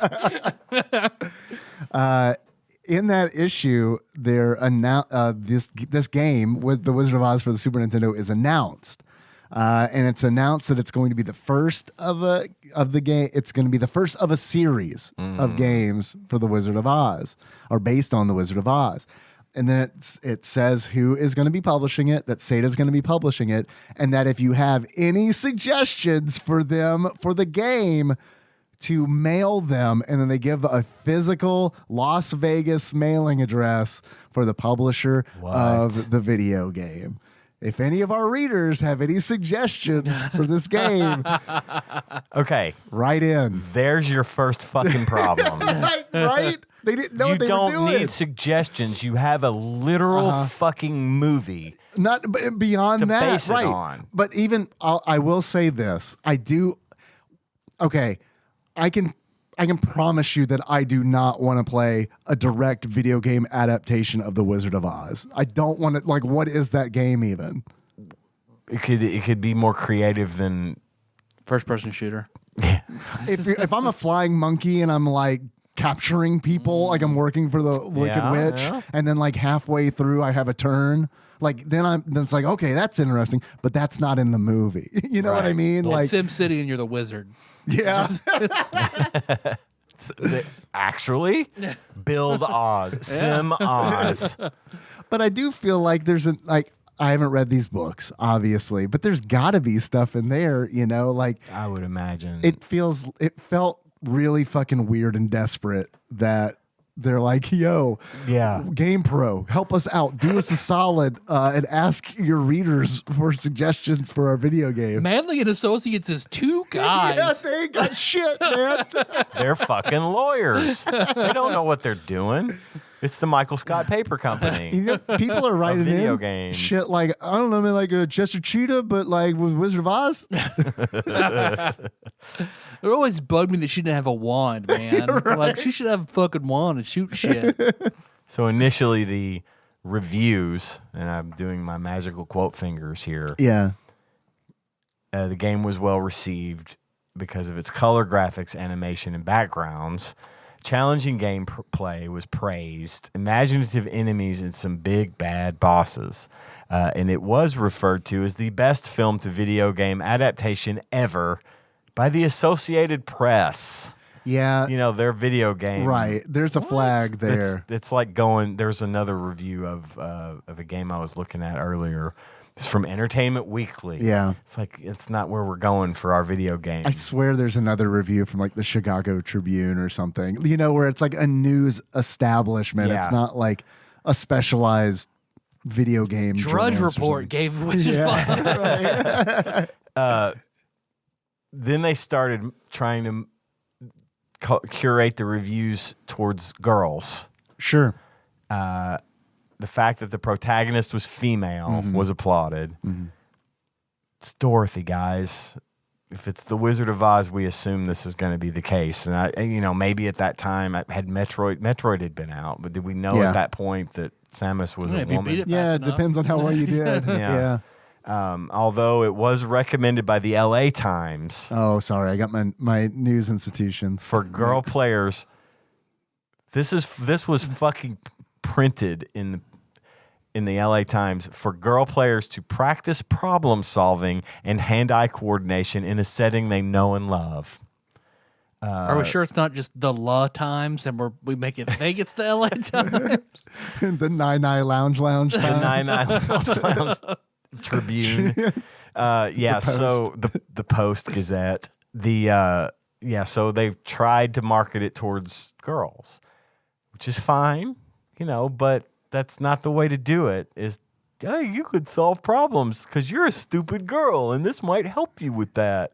Because it wouldn't, number one. Well, no, it wouldn't. This would only confuse. Get your boss bitch on and play the Wizard of Oz for the Super Nintendo. There's something to be said about. I remember, like, I don't know if it was true or not, but I remember in the '90s hearing that critical thinking was like being taught to boys, but it wasn't being taught to girls so much. I can imagine that was probably not far from the truth. So I can see like how like a news outlet could kind of like, you know what, I feel like now reading this now, it seems very patronizing. It seems sexist, right, as fuck. But in the time it was written, it was sexist as fuck, and that was kind of progressive. You know what I mean? Like, agreed. The general theme of the time was very sexist. And sure. They're trying to say. I mean, Murphy Brown like just came out, and like it's got to get the wheels got to turn, right? Dan Quayle hasn't even said shit about it yet. I don't know. The timeline works out on that. So then, of course, when did Murphy Brown come out? Speaking of timelines, then over time a complete reversal has occurred where the game had been reviewed fairly well. Now it has, as we mentioned, made the list of the worst games of all time. The Nintendo Power said that the bar at the top blocking the view of the enemies, in the game there's a bar at the top that shows you different stats, like how many tickets you have picked up, and it doesn't show you your ammo for your wand, which is or anything. How many golden bricks you've picked up, but yeah. They said, well, this just breaks the game. Well, they didn't push the R2 button because that makes that go away. It makes everything go away, so you're just looking at the game. Which I think is really neat. Which is great. I think that's neat. That clears your view, and because I liked the graphics of this game. I did thought too. They were great, but and we're getting to that. I just wanted to cover some of these other bases.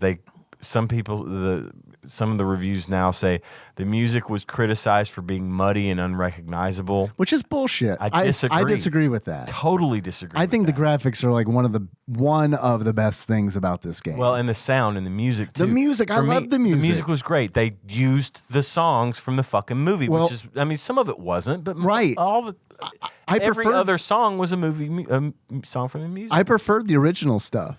It was good. I really did. I thought a lot of it was really good and not very video gamey, especially from that era. Like it felt like they were trying to score a movie. You know, it didn't feel like they were trying to make music for a video game. I love video game music, but like I feel like I feel like that's what they were going for, and I feel like they met that. And I think it did a great job of setting the tone, the Wizard of Oz tone. One reviewer shit on this game because they don't remember Dorothy having a magic wand or kicking forest creatures. Okay, this is a video game. Doesn't she kick some? I feel like she does kick something in the movie. I'm getting there. My notes I wrote, this was explained at the beginning because Glinda, or Galinda if you prefer, gave her the wand to help her get through the forest. It's a mechanic. It's a MacGuffin for the game. You just got to have someone some read kind Game of Pro and was like, "Give her a wand," and Give they were her like, a wand. "Okay, Exactly." Put corn on a unicycle, please. For the love of God! So, We don't have Monster Party anymore. We gotta give us something. But what giving her the wand did do was give us a weapon, even a limited. I can just see you open up a door. There's a huge stock corn on a unicycle. Just pop, pop, pop. Yeah, just dude. like The number of times I thought about Monster Party while playing this game, because like the enemies are. I mean, it's just like they were like, "Fuck, what do we do?" I think we should hire the monster designer from Monster Party to work on this. Brilliant. Her only other weapon is kicking things, and so the wand is handy. Even though you do pick up gems and stuff to charge the wand, you don't know how many shots you have. There's no indicator, and it's very powerful, but it's limited in its ammo. But that's why they did that. But also, Dorothy being kind of violent isn't out of the question, because in the movie, she actually bops the Cowardly Lion on the nose. When he first appears, he sort of attacks them. Right. And she's not having it, and she whaps him on the nose. And then he starts crying, "What the fuck did you do that for?" You know. Where's the Scarecrow's gun? Right. You don't see that in the game. No, you don't. He had a gun. No, Scarecrow didn't have a gun. It's been a long ass time, like a long Now, time. the Tin Man had an axe. Scarecrow was unarmed. Murphy Brown came out in 1988, by the way, so my joke has no legs. Would you mind? Can you edit that whole thing out? Last 20 minutes? Mm-hmm, sure. Thank you. I'll take care of it. Great. I know there are big Murphy heads in our audience who will definitely at me. So There is a scene. The Tin Man is holding a giant pipe wrench and his signature axe. The lion has a bug net and bug spray. Oh Scarecrow my God! has Yes, a walking stick and a silver six-shooter. You're right. That's right. I completely. It's been a minute since I've seen the movie, but yes, yeah, it's been a very long time. I do now remember that. Thank you for correcting me. And I thought about watching it specifically for this episode, and I was like, "Nah, dog, it's gonna make me real sleepy." And I know I'm not going to make it through It's it. because they dump asbestos on you Yeah. in a poppy field. I hear that if you have asbestos dumped on you in a poppy field while listening to The Dark Side of the Moon, while watching the movie, it's like the best way to do it. It's the only way. It enhances the experience. We're going to break into the Columbia with all the asbestos they have in there. Yeah, we'll have a showing there. Yeah, that means it At a can't catch on fire. Dilapidated movie theater. Don't get me started. I know. Don't do it. Ian tried to revive it, and they told him no. Don't do it. Listener. Okay, box art. We're at box art now. Box art. So what did you think looking at the box art? It was fine. Felt like this would probably be a Wizard of Oz game. Yep. And I guess I would have been like, I suppose a platformer, because what else would it yeah, be? exactly. What else could it possibly be? I mean, Yep. but in its it was bright, colorful, well composed. It has the art's great. It has all the stuff it should have. Yeah. To be the big Wicked Witch of the West up there, Yep. and everything. The It's Yellow Brick great. Road, the Emerald City, all of it's there. And then, yeah, it's a great box. It would catch my eye. It would make me want to play this game. It would not have made me want to play the game. Oh yeah, and it's because when I was 12 years old, Wizard of Oz wasn't appealing absolutely would have been like, is this a video game literally for my grandmother? But I'd say this is for your grandmother to buy you for your birthday. Yeah. Well, fortunately, You're right. when the Super Nintendo was a thing, I was in my 20s, so I was cool. I could just You were over I it. was over that Yeah. fear of being judged for that. But In my case, it honestly wasn't even a just wasn't- fear. you It didn't was like just it. not. It wasn't It appealing. wasn't my jam. But yeah, I get it. Like, I don't know. It's one of those where it's like, I think the Wizard of Oz is a very interesting property. I feel like it's a really interesting license, and I am more interested. And this is crazy, especially for me. I'm more interested in the world than I am, like, beyond the movie. Oh, you're fuck not yeah. alone in than that. I am in There's the a movie role-playing itself. game for it. Is there really? Yeah, there's a whole Holy shit! Yeah. I'm kind of real interested in Yeah. that. The Oz thing has been done. I mean, there is tons and tons and tons of stuff about Oz that's out there that totally goes past and beyond the Dorothy. Even Wicked, the promo poster for the play says a whole lot of things happened before Dorothy dropped in, and that's true. And there's just all kinds of lore and cool things that have been established for that franchise. And a thing that I think is really neat about it, and what's super appealing to me is because maybe this is because I grew up in the George Lucas Star Wars era where one man had like a stranglehold over everything, which there are good things to that. It's someone's vision. But on the other hand, what is really interesting to me about The Wizard of Oz is like, that's public domain. Yes. And it's like, that means anyone can do anything they want to it and add to that story. It's like the Cthulhu mythos almost, where it's like these loosely connected things. And it's like, you get to decide, like, you get to pick and choose, like, what's your canon? You know what I mean? Right. Like, And then I think that's cool. generally speaking, with Piggy stuff Palace like is that. canon. Cthulhu Yeah, mythos. It is. Yeah, now. to me, it definitely is. I mean, But with things like that too, you're not going to have people that are going to get into the Wizard of Oz lore and start creating things to fuck it up. Right. They do it out of love. Yeah, and totally. that can only make it better. yeah, I think that's really neat. And that's like, I know I've said this a bunch of times, but one thing I love about the goddamn Ninja Turtles is that those motherfuckers keep coming back, and they keep coming back in different ways each time. And I fucking love that so fucking much, because it's just like, well, now they're like this. Right. And it's like, all right, check it out. And it's like, well, that was different, but meh. I enjoyed it or I didn't enjoy it, but it's like, doesn't fucking change the shit that I love about it, And I don't know. I love stuff like that where there's art to that. You know what I mean? Absolutely. And I think that's really neat. I think its impact is so important. I mean, you think about the Gunslinger. That whole book was essentially the Wizard of Oz. In a lot of ways, there's even references to it, and the way that they're just on this journey together as a group for a means to an end, and I just think that kind of something that has that kind of influence bears a lot of. It wants for a lot of creativity. It wants for that sort of expansion and that sort of thing. And like I said, the role playing game that would be awesome to play something like that. I was so into Wicked at the time. Whenever I was running my Harry Potter series of D&D games, I've done 3. I call them the ACV games, and the third one was when I was really into Wicked in culinary school. So, Dave, you were playing Rylington Redgrove at the time, and like your druid necromancer, like a life of Man, I do love that character concept. life Really and didn't death get to balance sort of thing. flesh him out, but because they didn't. I can't remember what happened. Was that the move or something? Something happened, and I didn't get to really play that character. Yeah, that was where the move.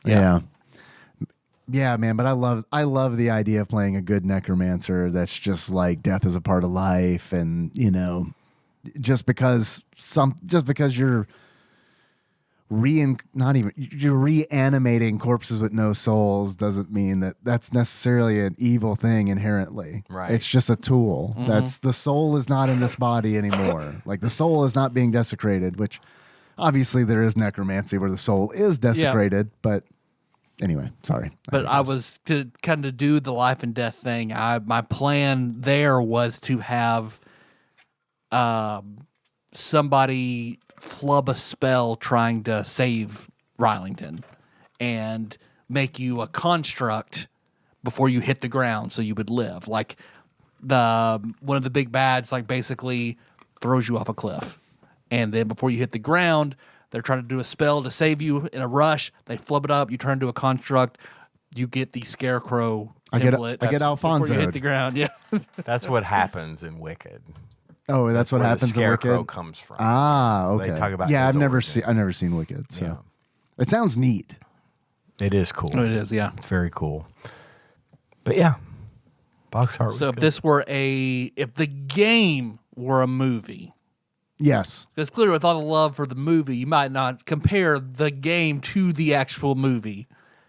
What's a movie or a celebrity you would compare it to? I'm calling back to my one of my movies from earlier and going with Halloween Ends, which just shows kind of an example of how it's possible to take a beloved franchise and kind of fuck it up. I feel like I did have problems with this game, and I think a lot of it was technical stuff, a lot of it was design stuff.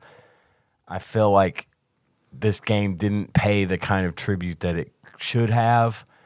I'm not a designer. I don't know what I would have done differently, but my end game wouldn't necessarily have been this. So I just feel like I think it was probably a big letdown for a lot of people who might have been very excited about this being, oh, finally we have a Wizard of Oz Like game. E.T., yeah. Right, exactly. It seems like a weird, very weird property to base a 1993 video game on. Like I could see this being like now in like the world of dark, man. gritty reboot kind of deal where you good. could make a real like awesome horror game Oh, you could set in do the Wizard of Return Oz. to Oz clock tower style now, and it'd be amazing. Fuck, 'Cause I Return to Oz think, was so much darker. I think you could have a section of the game that was essentially the original movie and just darken it up a little bit.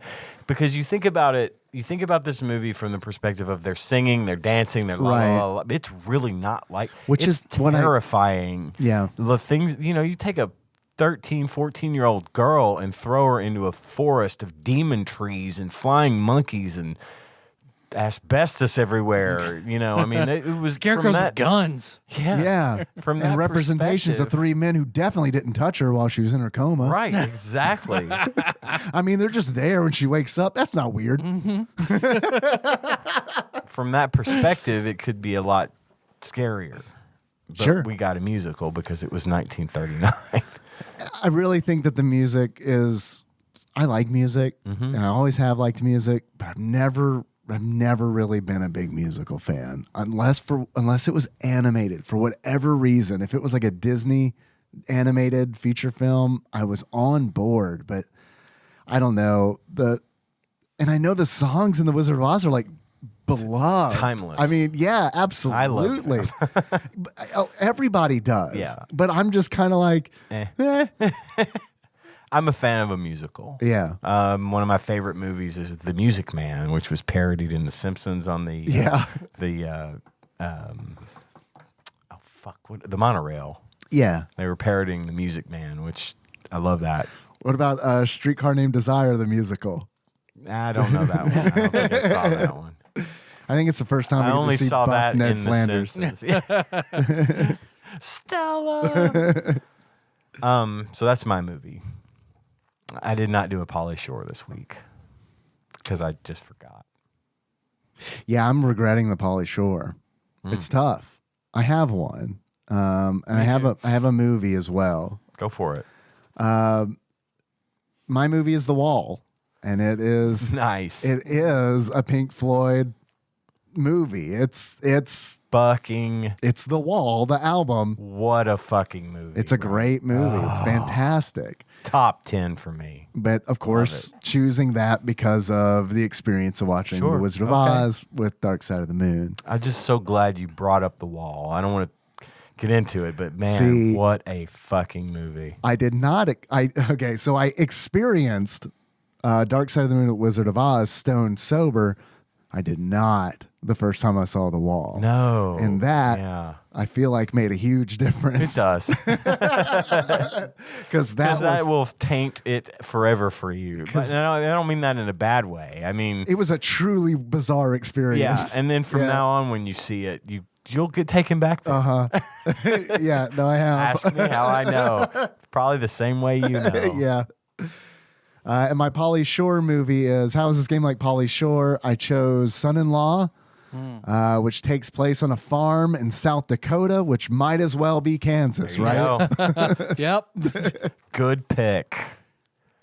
So for my movie, I picked something called Accidental Activist, and I was showing Ian. This is great. So there's a TikTok account where the guy just would buy like the dollar movies from the dollar store and shit like that and watch them. So he stumbles upon this series of Christian movies. So his whole TikTok account is now reviewing this huge series of super low budget, super shitty Christian movies that I guess they're all like this old dude who has a bunch of money makes these very hard, awful Christian propaganda films and puts himself in it. So he calls it the Gramps cinematic universe because his character is always Gramps. Okay. Yeah. So I'm wondering how many of these Sandwich Pope Phil Hawkins has seen because he's watched some of these absolutely horrible movies. And Kevin Sorbo is in some of them. Of course he is. Yeah. Like We've got Kevin Sorbo! Yes! He hasn't gone crazy at all, folks. He's perfect. He's perfect. Lucy Lawless doesn't regularly call him out on Twitter for being a crazy shitbag. But in Accidental Activist, which is an awful movie about a guy who signs a pro-traditional marriage And it's Decree? It's against gay marriage. Yeah, whatever the form, I can't think So of the these word. are recent-ish movies. Yes. Oh wow! Yes. I assumed these are like from the early 2000s or right. something. These are pretty recent. Okay. And of course, then like the gay mafia gets a hold of it and they boycott his businesses and ruin him. The gay paper, they call it the gay paper, comes out and lists his name and lists his business, and they just ruin The him. name of the paper. The name of the publication is the Gay Paper. They just call it the gay Oh, paper. okay. One of the gay I hope there was like a papers. spinning newspaper like introduce a scene, and gay up top it's like the Gay Paper. And then, oh my God, one of the things in there was, what do you mean it's a gay paper? Is it like in love with another Another boy paper? Oh, it's And that he goes- bad. And he, for some reason, he keeps going to like this old black woman and like, would you explain slavery to me?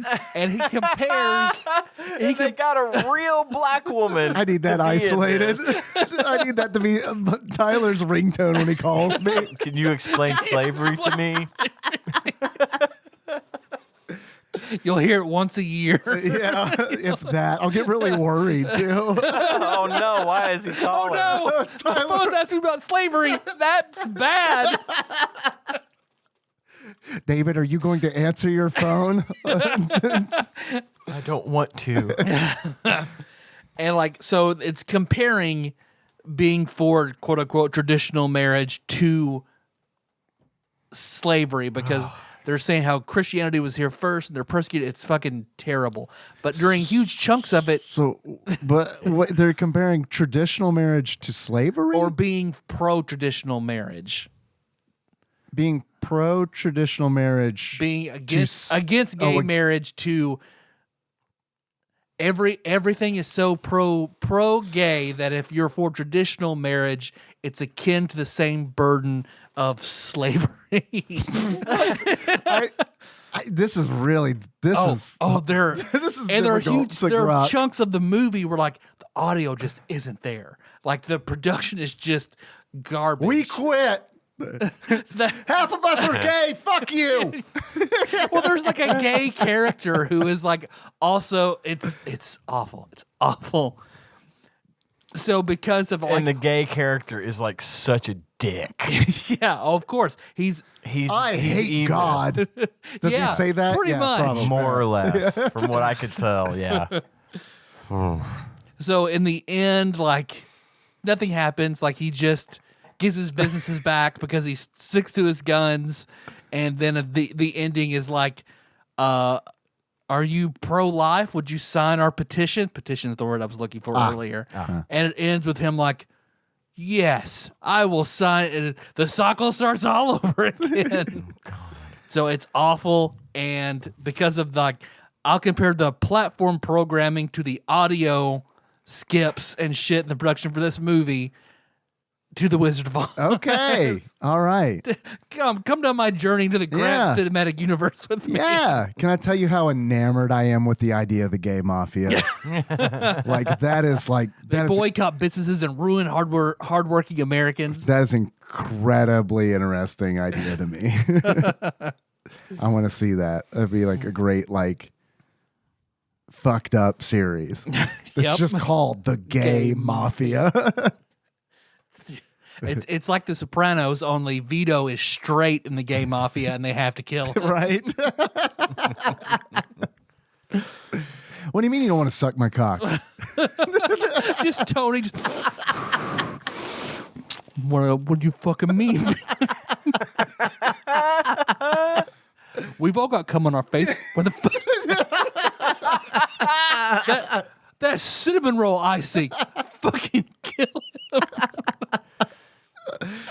The Gay Mafia. The gay Coming Sopranos. soon.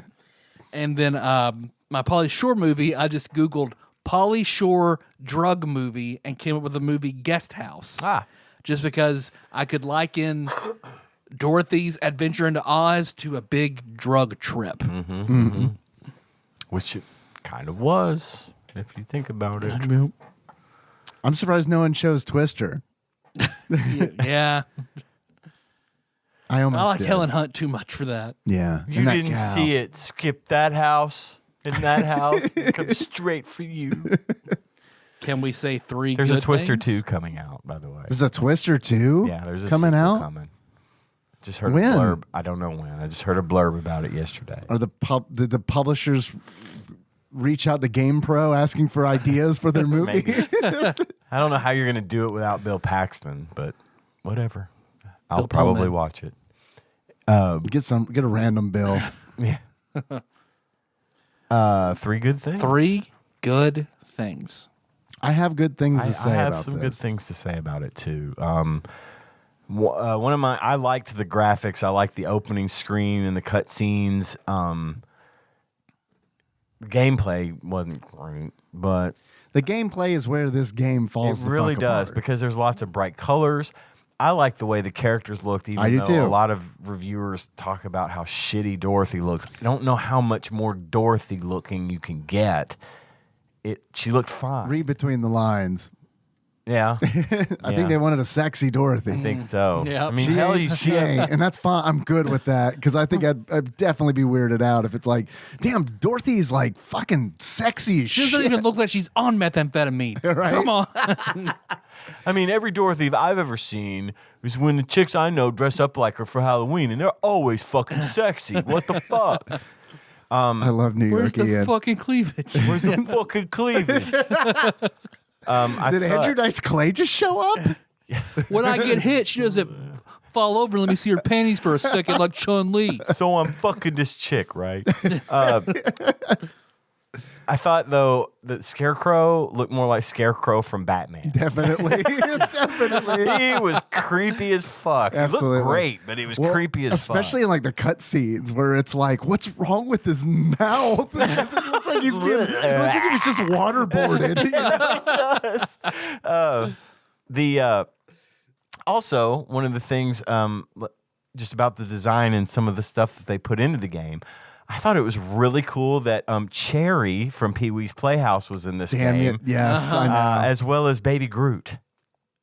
Baby towards Groot. the end, when you go into some of the houses in the cities, Oh, I did. there are like these. Dave did not make it to the cities. There are like these creatures.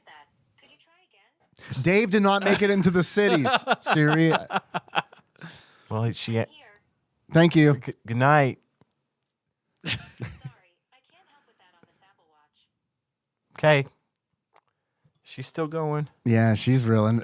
Welcome our fourth co-host, Siri from Ian's wrist. Stop saying Siri because Nah. Or cities? Is that what sounded enough City? like? Is your favorite star Sirius? What do they call them in Britain? Series. some of the little creatures in the houses look like Baby Groot. And so there's that. And then Don't tell Sam Raimi. with regards to the graphics, I thought the animations were really good. I liked the way the characters moved. I thought the sizing was right. I liked that stuff. So I liked the puzzles. I thought the puzzles were a nice treat. Every level, there's a little dog bone that you can get. And when you do, you go into a puzzle level and you play a puzzle as Toto.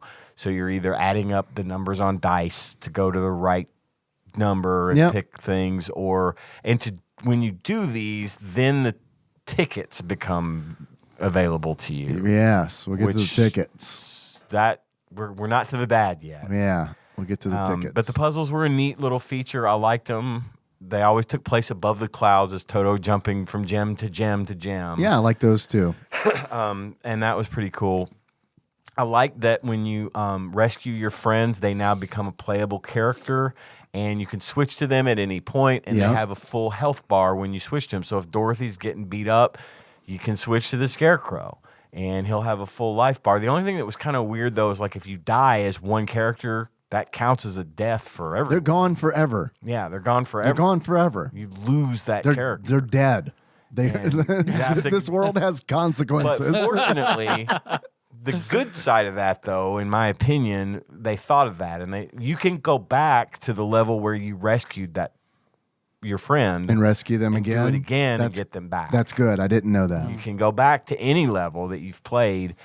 So, like for example, if you want a one-up or a special item or something, and you know where it's at, you can go back to that level, get it, exit the level. Yes. Or finish the level again, and then you're back to the world map where you can go back to your. I knew that, but I didn't know that you could regain your companions. I think Snestrunk said you can't regain the lion. The lion is one of those that you lose and he stays dead for some reason. That is true. I don't know why. He's not brave enough to come back. Yeah, it must be his cowardly nature. That's a good point. That's a good point. So there was that, and then I did have one more good thing, is that if like at the very beginning of a level, it kind of goes back on what I was just saying, but if at the very beginning of a level, there's something that you want, like the shoes with the wings on them that make you jump they let you longer fly. and let you fly. Those things you could go into the level, get that thing, and then turn around and exit the level from the beginning. Right. So you don't have to go all the way through a level to claim a one-up or whatever and potentially lose your thing that you were going for. You can just turn around and leave. Although I agree that that's good, they don't make it as easy as like Super Mario World where you can start select and get out of it. You get out of there immediately. You do have to go back to the beginning of the level, or you have to either go to the entrance or the exit. You have to physically leave the level. Yeah. So that was just 3 or 4 good things. I liked this game okay. I didn't love it, but I liked it okay. I agree with you on a bunch of these good things. I like the graphics. I think the graphics during the gameplay are beautiful. I think the graphics in the cutscenes are horrifying. Bold Toto. Yeah, Very in the very bold. beginning where like Dorothy's laying on the grass and Toto is some kind of creature, barely resembling a dog. Right. That art is bad. You could tell that these designers worked better on a smaller level. Absolutely. Because the witch head floating in the bubble and Glinda floating in the bubble at the very beginning when you start the game. Homie, I didn't know. I couldn't tell that was Glinda. It took a long time to be like, I know that's Glinda, but my brain hasn't processed I know it's Glinda because it says Glinda, Right. and I've seen the movie. But like my brain is like, all right, man, we gotta figure this out. We gotta figure out what piece is what, you know. Yeah. But the witch face in the bubble was really neat. You know, they did better. All the little things. The face I watched through the long play as well, and the face of the wizard at the floating above his altar was really cool looking. And Good. That kind of stuff was really well done. I thought the large scale stuff was pretty horrible. It was bad. And then Except for when you start the game and when you get the end, Right. it looks like the movie. like the title screen, The sepia tone title screen, and Definitely. the sepia tone the end. Yes. That was a nice touch, definitely. I like that a lot. I literally audibly guffawed when Dorothy gets sucked up into the tornado. Yep. Because Dorothy is a Yep. PNG. She mowed sevens real big and then just goes, whoo, just spirals away. And it's just like, what the? I literally laughed out It's a loud. PowerPoint reverse star wipe. Just- I mean, it is so, it is so it was so cheesy and bad and like flat and just like, oh boy. yep. So other than that, during the gameplay, I thought the graphics were fantastic. I love the colors, love the sprite work. I even agree with the animations. I think the animations were nice.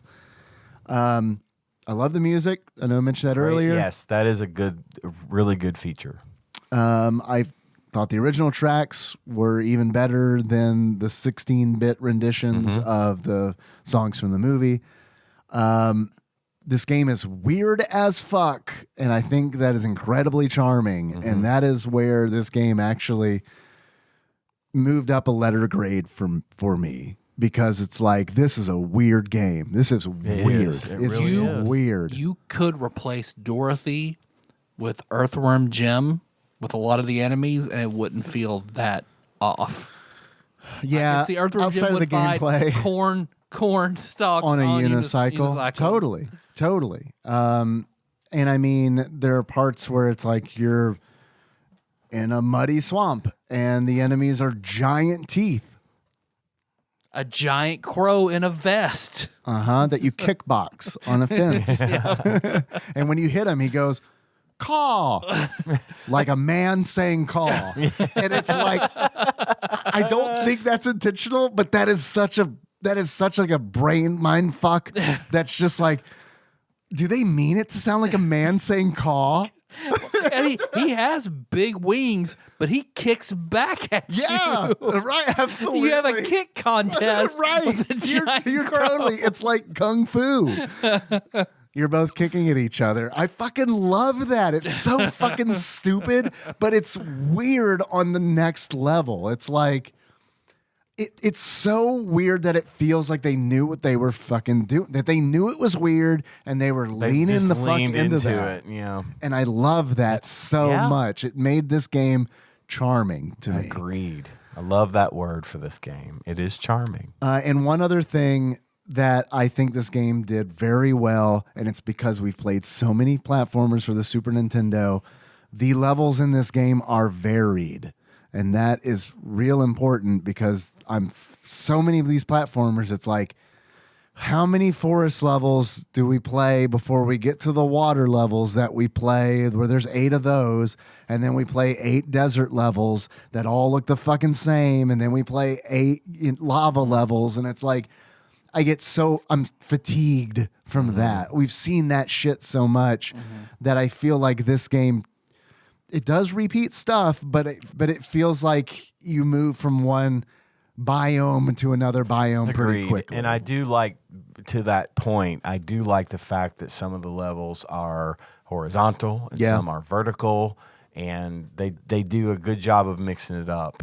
And the ones that I played were pretty short too. They are, and there were some where I was getting frustrated enough to where I just wanted to go, get the fuck out. And Same. you can't. We'll get to the bad. Sure. Right. We'll get to the bad. Right. Tyler? Or did you have more good, Dave? Nope, that's it. Okay. You guys got all my good stuff. So, Touched on them. yep. So what about the bad? There was enough bad to be a problem for me. Yeah. And I get that. I think first and foremost, as beautiful as it was, the level design was not good in the sense that you could never tell what you were able to stand on, where you could land when you jump. Yep. It was and if You can't don't drop land, down. you can't drop down from You have up. to find a crack. And if you jump to another thing, you've got a 50% chance of not hitting that one tiny little sweet spot where it registers that you're jumping on this platform. Yeah. The detection's really bad. That kind of breaks it. It does. It definitely makes the game unfun. It does, because it's literally called a platformer.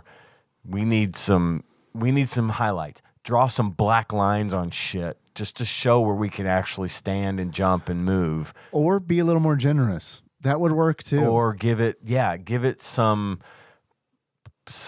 we need some wiggle room. Yeah, we need a little bit of play. So that was bad. Yeah. That made it very difficult. If it hadn't been for save stating, I wouldn't have gotten as far in this absolutely game as not. I did. Yeah, I see it's come the shit out of it. And so there's that. And then I felt like, okay, let me get into the tickets thing. Oh boy. This is a big one. It is. Because this is like that one game we played. I can't remember where you had to get all of the. You had to go Jelly back. Boy? It was Jelly Boy. Yep. All the puzzle pieces. Oh and my shit. God. I can tell you, homie. Each world Yeah. had 6 tickets in it, and you have to collect all 6 tickets, which are oddly represented by Trivial Pursuit pie pieces at the top of your heads-up display. You had to get all 6 tickets from all the worlds to be able to get in to see the wizard. But there are only 4 worlds. Oh, it's 4 worlds. Yeah. There are 4 6 worlds. and 4 worlds. So while I hate that idea that you have to collect all the tickets in order to unlock the final world, I think that's horrible. But the saving grace is that you really only have to collect 24 of them. And they're not terribly difficult to find. Although you have to search. There are some You levels, do have to search. You do have to search, and there are some levels where that bad jump to a platform mechanic works hard against you when Yes. you need to get those tickets. Yes. It causes big problems, particularly the river that you're jumping on. There's when you're jumping on logs, and there's logs at the top, there's logs at the bottom, and there's logs and there's rocks in the middle, and you're gonna land on the top logs as they float past. Some of them you have to land on the lower logs so that you drift into a ticket. I love how you say logs, by the way. Logs. Not that time, but naturally. But those are not necessarily hard to find. Yeah. But they're not necessarily easy to get to because of the bad platforming. And then also you can't get the tickets to show up until you've completed the Toto puzzle for Right. that level. Right. And in some cases, it's hard to see the little bone. It is absolutely. When I was like seeing that bone, like in the cornfield, was like What the fuck is that? I literally didn't see it, and Yeah. it's like I started watching a long play after I got done playing the game because I was like, well, that's enough of that. Obviously, let's watch another guy play it. Yeah. And I was like, oh, there's a bone there hidden Yeah. amongst the corn stalks. Yeah, sure And enough. you cannot progress unless you get the tickets revealed, and then you go back to each level and get the tickets.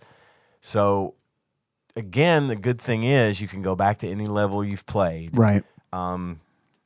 But that to me, again, I understand the logic there. That adds time to the playability factor, Sure. right? This was a long investment of time. If you don't know what you're doing and you haven't got it memorized, or you're Yeah. not watching a guide. I think it's a long investment of time, no matter what. It is. And I think I know they did that to increase the game's value, right? Because we make it hard, we make it challenging. It'll take kids Takes longer. Kids longer to play it. Sure. But it also doesn't take long to lose interest because you're having to fight the game's interface to get the things you need to do. It's not complete the fun to game. collect the stuff. No, and that's it's a not. problem. And like everyone listening to this show for a long enough time knows that I don't like collectathons, and that's definitely what this is. And it's weird because it's like I can tolerate them sometimes in 2D games. 3D games is where it really it feels gross. Hence the entire N64 library. Right. Yeah, from Rare for sure, right? Yeah, Rare was all about it. But it's like, if the gameplay is fun, it has to be real fucking fun, and I'll do it, and I can enjoy it. But the gameplay has to be very, very fun. Very fun. It has to exceed expectations, right? In that regard. Yeah, it has to outweigh the fun. Has to outweigh the chore of finding shit. Yeah, and that is so rare. And it's almost like this game, and I truly believe this game would have really been better served as a Metroidvania style game.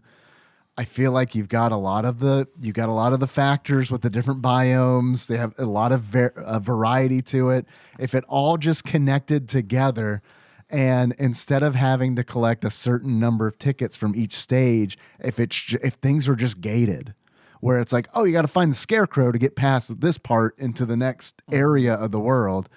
Like, you got to get the scarecrow in order to get past the fields or whatever. Yeah. Then all of a sudden it's like, oh, this kind of makes more sense to me, and it's more palatable. Yeah. Or I think it's a good way to think about how the game could have been better, because of like, if Dorothy is very mobile but doesn't have any offense, right? Okay, you switch to Scarecrow or Tin Man, powerful, like. And I kind of see those elements there a little bit. Yeah. Yeah, but then they fucked up the attacks. Like, Scarecrow's attack has no range. None of them have range. None of them have range. You got to wait till the enemy is right up your ass to do anything. Yeah. And you'd think Scarecrow's got a fucking pitchfork. Uh-huh. And a gun. And you'd think he would have range with the pitchfork, or that the axe attack from the Tin Man would be more powerful or swing wider or something. But compensate for the Tin Man not being able to duck or jump. He can't jump. Right. He can't fucking jump. Can't jump. And then, but by the time you've got Tin Man, you're supposed to have Scarecrow. You can switch to jump, and then switch back to Tin Man, I guess. Yeah, for whatever reason. And then, of course, if you get and keep the lion, he can climb stuff. So, they gave the thought to the characters, but they just didn't execute it right. And they didn't there's really, other than having the additional life bars to fall back on, there's really no advantage to playing as the other characters. My biggest, because you can't attack and jump. Right. And there are That's so many awful. So many different things, like the mice on the fence mice. In the background. You just can't. Yeah, you just in the background, and they hit you, and they're tiny. Yep. They're like literally like we're talking like 5 pixels wide. Like, yeah, and if you're in front of the fence, they still hurt you. Yeah, even though they're in the background, it's ridiculous. It's dumb. There are fucking buzzsaws in the game. Buzzsaw, mice on a fence, damage. Yeah, that's how it is. Yeah, everything in this game is gonna fucking kill you. You don't know where it is, the levels, the projectiles are so limited. You have to fall back on your stubby kick, and you can only do that when you're not jumping. Right, when you're on the ground. In a lot of regards, I know I say this a lot, I'm sorry, but I do think it's true.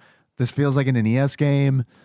It does. It just feels like an NES game. A lot of the things that we're saying are like, it's like old shit. It's like shit from the 80s, where it's like, oh, mice and buzzsaws do the same amount of damage. It's damage is damage back then, You made the comment, you pointed out to us that someone did a ROM hack of this game where you don't have to collect all the tickets to get to the final level. Right.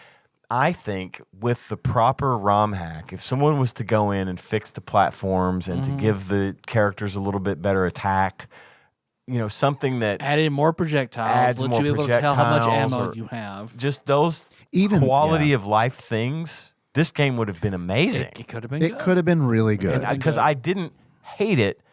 What I hated about this game was the fact that it was plagued with technical issues that made it unfun. Exist.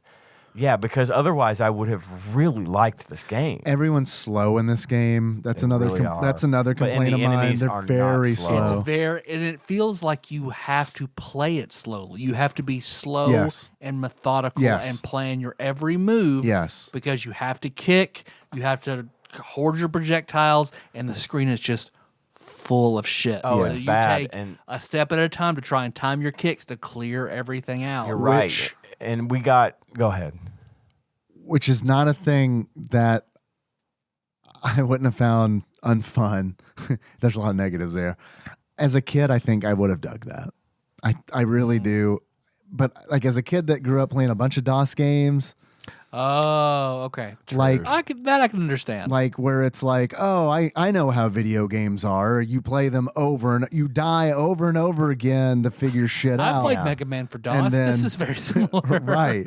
And then it's like, yeah, like there's this stage where it's like the gorge, where it's like you enter the gorge and there are two buzzards that dive bomb you while a cactus chases you, A Cactus cat. cactus. Cacti. which that that should be a Pokemon. yes. But it's like that segment right there where it's like, oh, well, I can't kill these buzzards because I can't attack while I'm in the air. Like that whole intro to that level is a puzzle. It is. That's a puzzle. It's like, how do I get through this without taking any damage?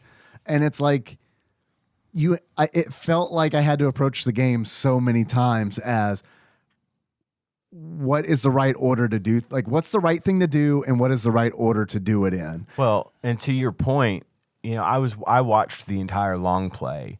Most of the time when you're watching a long play, the person playing it just runs through the game. They do everything right. They don't mess up. It just goes. This game, I think you just have to deal with the fact that you're gonna take Cross damage. your fingers. And, You're gonna take damage. This guy, at one point, I'm watching the long play, and at some point, he just goes. He's like, "Fuck it." He says, you can almost hear him saying, "Fuck it," because there's so much shit going on. There's no way to plan it. You just have to run and hope to God you have enough health. And thankfully, the level is short enough to where you can just run for it. Because one of the good things is when you clear a level, you start the next level with full health. Right. Which is very Yeah, nice. it's great. It's You can necessary. leave. You can start a level, get hit a bunch of times, and be like, "Fuck this! I need a restart," and then leave the level and come back, and you're at full health. And they It did is nice. that, and they knew what was up. Yeah, There is a password system. yeah, there is, Very long. It's 20 characters. and I get that. I understand why. It's because the more characters you have, the more data is stored. Right. So they have to keep track of how many tickets you've collected and how many bricks you've collected. Because you're not just collecting tickets, you're collecting bricks that you use to connect the worlds to one another.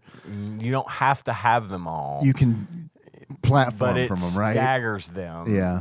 If you don't have all the bricks, so there's levels in between worlds where essentially it's a canyon connected by either yellow bricks, red bricks, blue bricks, depending on what you've been collecting in that world. And if you have them all, if you somehow manage to find and collect all the bricks, you can just walk across. But if not, they're staggered, so you have to jump. And again, the jumping. Hope you hit right. And the don't jumping fall through. mechanic is because the bricks are like bricks. Yeah. Yeah, like tiny ass bricks. They look like Pac-Man from the Atari 2600 dots. Yeah, bonk, bonk, bonk. But yeah, that's definitely, they got to keep track of a lot of things because you've got to do how many people you've rescued. Are you wearing the flying shoes? Right. And it keeps track of all that. Yeah, which is good, but that's a lot of shit to It's a type pain in the ass. Yeah. That is a pain in the ass because you're going to die a lot. So where'd this game lose you? At those places. Yeah, it really lost me in the beanstalk looking level. The Xanthem Farm. Yeah, where you're jumping from that's where I was done. stalk to stalk, and there's just literally no discernible place to land anywhere.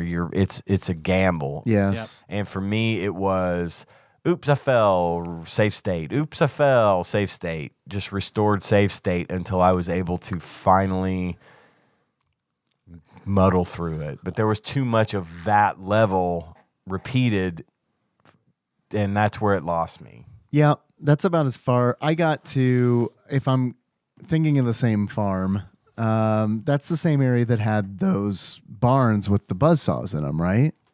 It was like right after that. It was right after that because the poppy field, it was like poppy flowers on these giant beanstalk looking things. Yeah. Okay, yes. And I did not know about the flying shoes at the time. See, I didn't know. I stopped playing to look in the manual because I was like, what are I had collected flying shoes before, but it's like, what do these do? You know? They are absolutely essential. They're to absolutely. prevent insanity. Right. Because they let you float like Princess from Super Mario Brothers 2. A long way. A long way, Like a good 4 or 5 full seconds of you're just flying in a straight line. As long as you can get over a spot where you can land, you're good to go. Right. They lose their charge after a bit, but it can get you through some really, really frustrating shit. It lost me at the buzzsaws. It's when I stopped. That was because it was one of those where it's like, I don't know how to get through this. And I feel like I have to because it looks like the There's gotta be a platforms lead ticket or up, something right? in yeah, there's a here, ticket at There's the a top. right, Yep. and it's like I knew that there was a trick to it. And I couldn't figure that trick out, and then when I watched the long play, I was like, "Oh, the Scarecrow's pitchfork destroys them." Oh, okay. Well, that seems like I never would have figured that out. You know what I mean? Because it doesn't make sense. Yeah. Well, Fucking buzzsaw's natural enemy, the pitchfork. right. Well, at the end, when you're playing almost to Emerald City, there's parts of that map where there are clocks that you walk past. Yeah, I the saw clock that. hands hurt you. Right. You have to Yeah. fucking kill the clock hands. Yeah, everyone I saw the videos would switch to Tin Man and just axe them till they're gone and then switch back.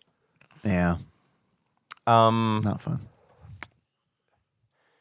For its technical flaws, Mm-hmm. it was too hard. Yeah. The spinning platforms, everything spins, everything drops, everything. There was on that same world where we were talking about the beanstalks. There were floating leaves, I know. and when you I know. when you yeah. land on those, they stop. They stop.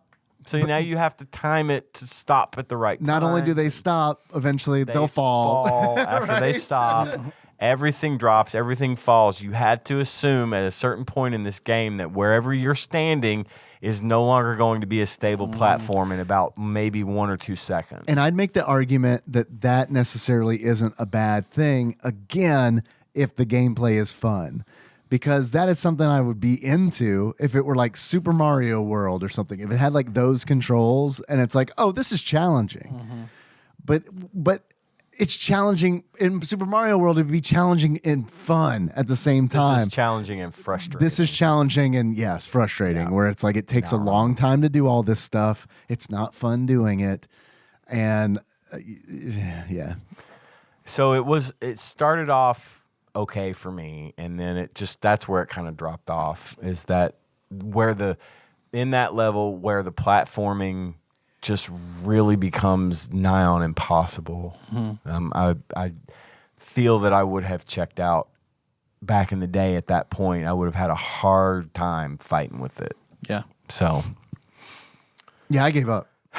it's not. Yeah, it was just like, it's it's not not fun. Not gonna do it. unbelievable Yep. to think that it. I mean, you will. I did too. And I did what you did. I stopped playing and watched someone else do it. And I enjoyed the long play. It was about an hour and a half.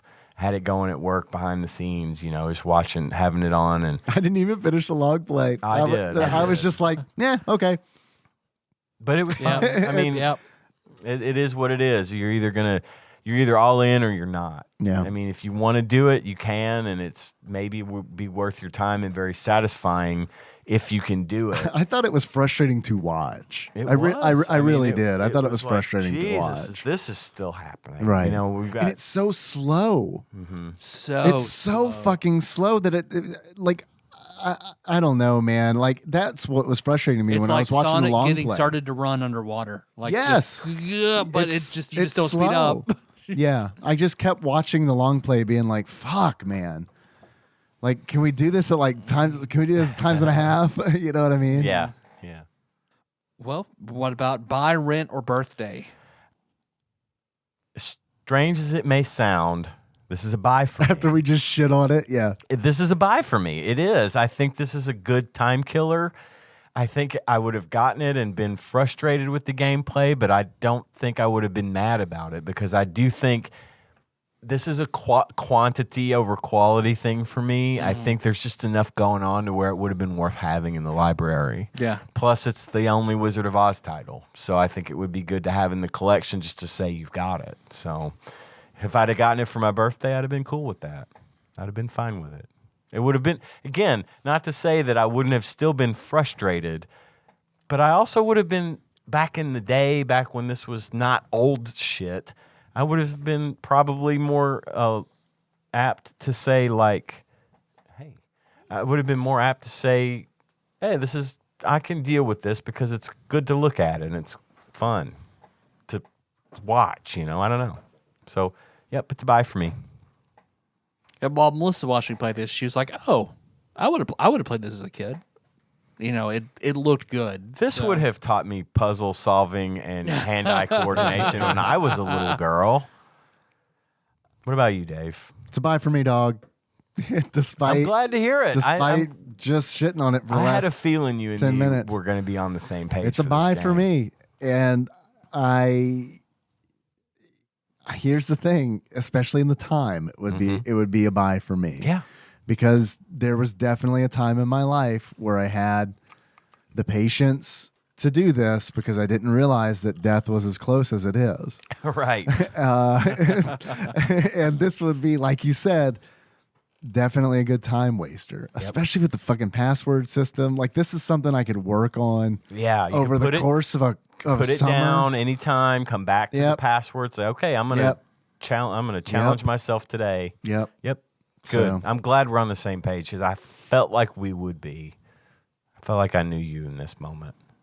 What about you, Tyler? Had this been at Piggly Wiggly, I would have rented it. Probably just once. I didn't care for it nearly as much as you guys did. Yeah. I don't think it's nearly as bad as I thought it was going to be. Oh, The bar was same. set so fucking low. Really. And I think that had something to do with it too. My expectations for this game was when I started it up, I was like, I'm about to play the worst game on Me the too. system. And it's fucking not at all close to It the isn't worst. even. It's- in any way. You mentioned to me last week when I shit all over Terminator 2 and T2, the arcade game. Oh, well, we're gonna see how this stacks up to Wizard of Oz. Right. No, this game Wizard of Oz is was better than Terminator 2. a million It's times much better better. than Terminator 2. And it makes sense to me that Shaq Fu was also on that list. That because I Shaq didn't think Fu Shaq is Fu like was as it's bad. not that bad. It's I put them on about the same level. yes, Yeah. with Wizard of Oz. You Yeah. mean? Yeah, Yeah. absolutely. Where it's like these are games that are not good, but there are redeeming qualities. Well, and I know also it's a very popular trend to jump on the shit on the bad game bandwagon. And I like that we're taking the time to point out the things that aren't bad about it, because I think it's just you're going to go out there and I feel like we're going to be the only ones saying it's not a complete piece of shit, or at least in the very, very large minority.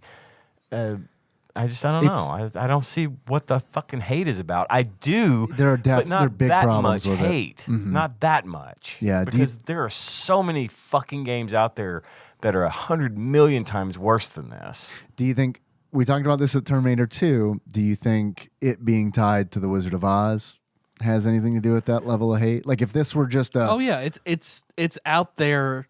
Anything with the movie, I mean, that's going to get notoriety. It's easy to have nothing to make it surface, to make you look at it. It just stays at the bottom of the lake. Well, they had there are way worse games down there that just didn't get enough attention to get enough hate. Well, this did. They So, had of the course- opposite syndrome. Is we had the bar set super low. Everyone else, when this was new or whatever, probably had the bar set really high. Oh, this has got to be good. Surely they're not gonna make a bad game over a classic movie like Wizard of Oz. Yeah. So I can understand that. And I know I've shit on it a little bit myself, but that's a programming and it's issue. warranted. I mean, like these criticisms are all warranted. but And it's still good enough for me. When I was compiling that list of horrible games, Uh-huh. because I remember what we'd always talked about, what I'd always heard. I went through and looked at a whole bunch of top 10 and top 15 horrible games lists. The 7 I mentioned were almost on every single list. The other 3, 4, 5, were a mixed bag of race driving, T2 Judgment Day. Which, I mean- I saw a lot. I saw that. What did I not see on a single fucking list? Street Hockey 95. Yeah. And that is worse than all Yeah, of them. and it's because, like you were saying, it's at the bottom of the lake. Yep. No reason to pay attention to it. who knows about that game. Yep. I sure as fuck did not until we started doing this show, you Yep. know. And it's like yeah, man, absolutely. I never would have even thought of street hockey. I never would have picked it up to try it. Right. Yep. Because it's got like a combination of like street and hockey and 95. I don't like any of these things. I hate streets. Fucking streets? No Roads. way. I'm a road man. I like avenues. Fuck streets. And boulevards. You see what Flopsy has to say about it? Yes. What do you guys think? What do you think Flopsy has to say about it? What do you think the rarity of the Wizard of Oz is? This has got to be common, right? I would think it's a common game. I mean, I haven't seen it I don't anywhere. know, right? I don't either. Yeah. I mean, I wouldn't have known automatically. didn't. I would have known about Terminator. You know, I feel like I would have remembered seeing this box art somewhere, And it's but I Seta. don't. I don't know if that means anything. So I might say Seta. uncommon. Seta. Uncommon just because I've never ever seen it anywhere. I'm gonna go uncommon. Well, I'll no, I rock it take with that- you. I'll rock it with you. I can. Might have been You've swung me to the uncommon. I train. did play this very briefly as a kid. Oh, really? Oh, I remember playing it, and I'd completely forgotten about it until this very moment where a random person who went to my church, they happened to host like a barbecue for a bunch of church people, and I went there. They had a kid. I was 12, and their kid was like 4, but they had a Super Nintendo, and I was bored. I was like, "Oh, I want to go inside and play." They had Mario, which of course I had at home, so I didn't play. They had the Wizard of Oz. I remember playing it and turning it off pretty quickly. I mean, granted, there were people coming in and out. Mom and Dad didn't want me sitting in there playing Nintendo, so I couldn't really sit down and dig into it anyway. But I remember not caring for it. this is not Not a game. so much that I'd be like, I remember this as being garbage forever. Yeah, right. but- Sure. This is not a game you're just going to casually pick up and play. You need to be committed. Yeah. Really. So I'm going to say, just because, okay, I did have an experience with it, I'll go back to common. Okay. I could see them thinking this was going to be a real big seller. And hell, man, maybe I'm going to common too because the fucking AP wrote about this. yeah. That's true. I'm jumping back to my original stance as well. Common. So common. And I'm going to say that Flopsy gave this game 3 stars. I saw the star rating when I was looking it up, so I can't guess on stars, but you're saying I'll say common 2. 3 stars. Tyler's saying common 2. I'm saying common. Common the rapper. According to the Ultimate Nintendo Guide to the SNES Library 1991 to 1998 by Common the Rapper, aka Pat Contry, courtesy of Master People Mold make that Mike confusion all the time. and the Mysterious Benefactor, they gave The Wizard of Oz 2 stars. And this is an uncommon game. Oh, Man, we were okay. there. We were there. Yeah. Okay. Well, I mean, that tracks. I could see 2 stars for this from Flopsy. My personal recommendation, my personal rating would probably be more like 2.5, pushing 3. Yeah, it's hard. fucked up, man. Because 2 like star. I think 2 stars is fair. right next to it is Winter Olympic Games, Lilyhammer, 94, 2.5 stars. And it's like a lot of this comes down to preference, but that game is not as good as The Wizard of Right. Oz. I No. mean, I remember that one. yeah. So, all right. Well, that's that. Okay. How much do you guys think this game is? If you were to buy The Wizard of Oz for the Super Nintendo, how much Uncommon would you pay for game. it? I'd say it's probably pretty sought after for a collector. $34. $34 from Tyler. What do you think, Ian? 42. $42. Actual price of The Wizard of Oz for the Super Nintendo, loose on average, at the time of this recording, according to PriceCharting.com, is $22.81. Is it worth it? I think so. That's not a bad price for an uncommon game. I'd pay that for it. If I saw it in the wild, I'd pick it up for $22. yeah. Do you guys have any achievements for this game? Oh boy, I have a bunch. Okay. I've got 3. Tyler, why don't you go first? My first one is very much not Aslan.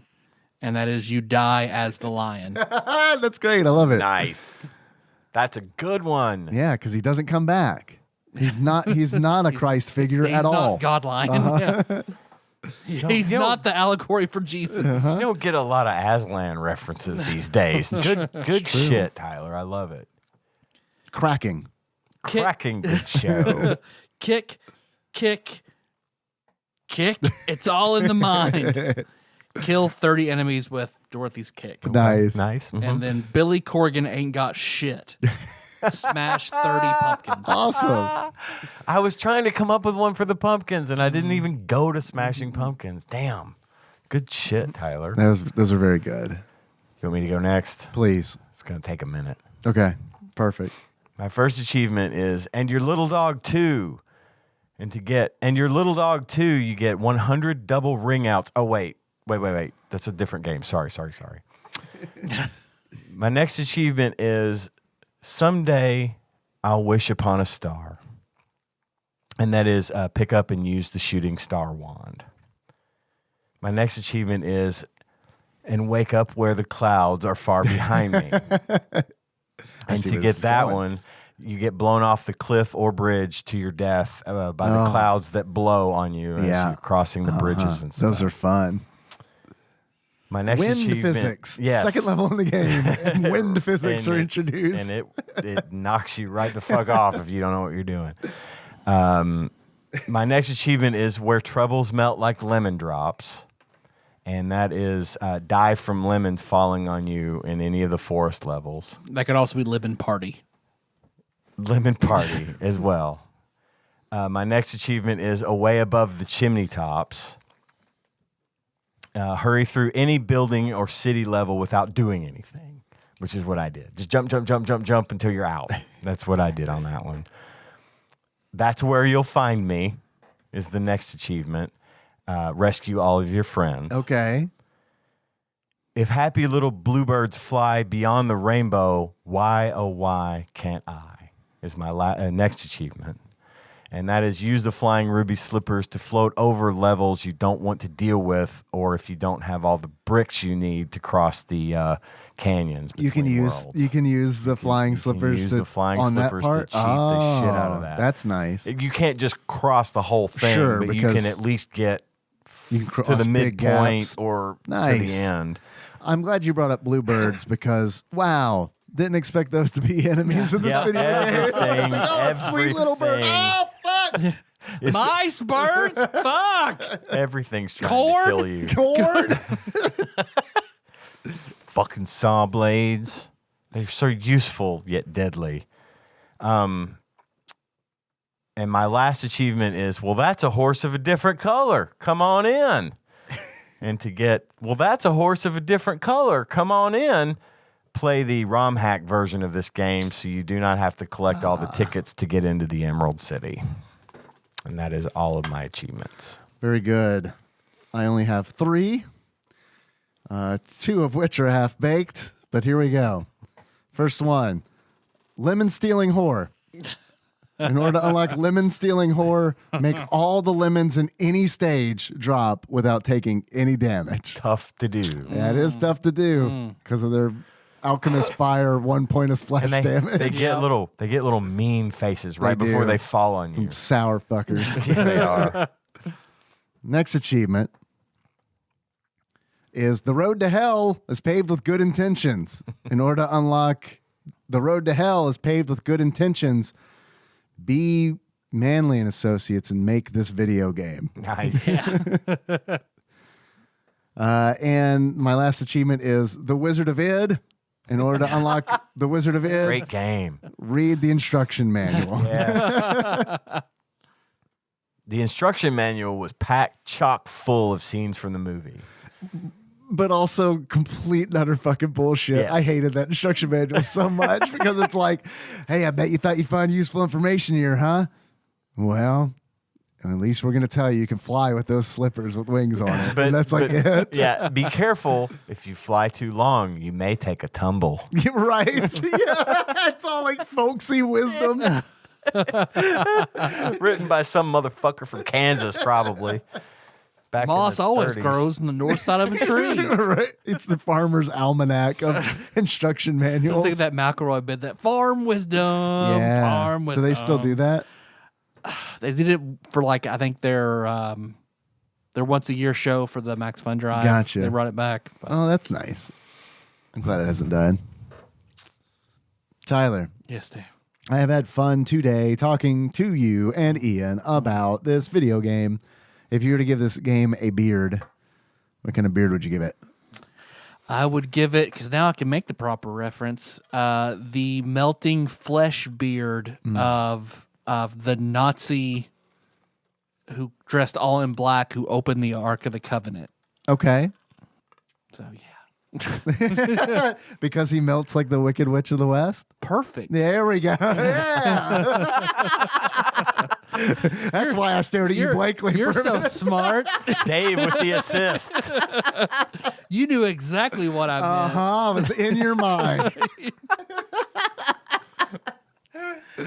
Tyler, Yes, Dave. if you were to give this game a pair of glasses that sums up how you feel about it, what kind of glasses would it be? Got to write down glasses.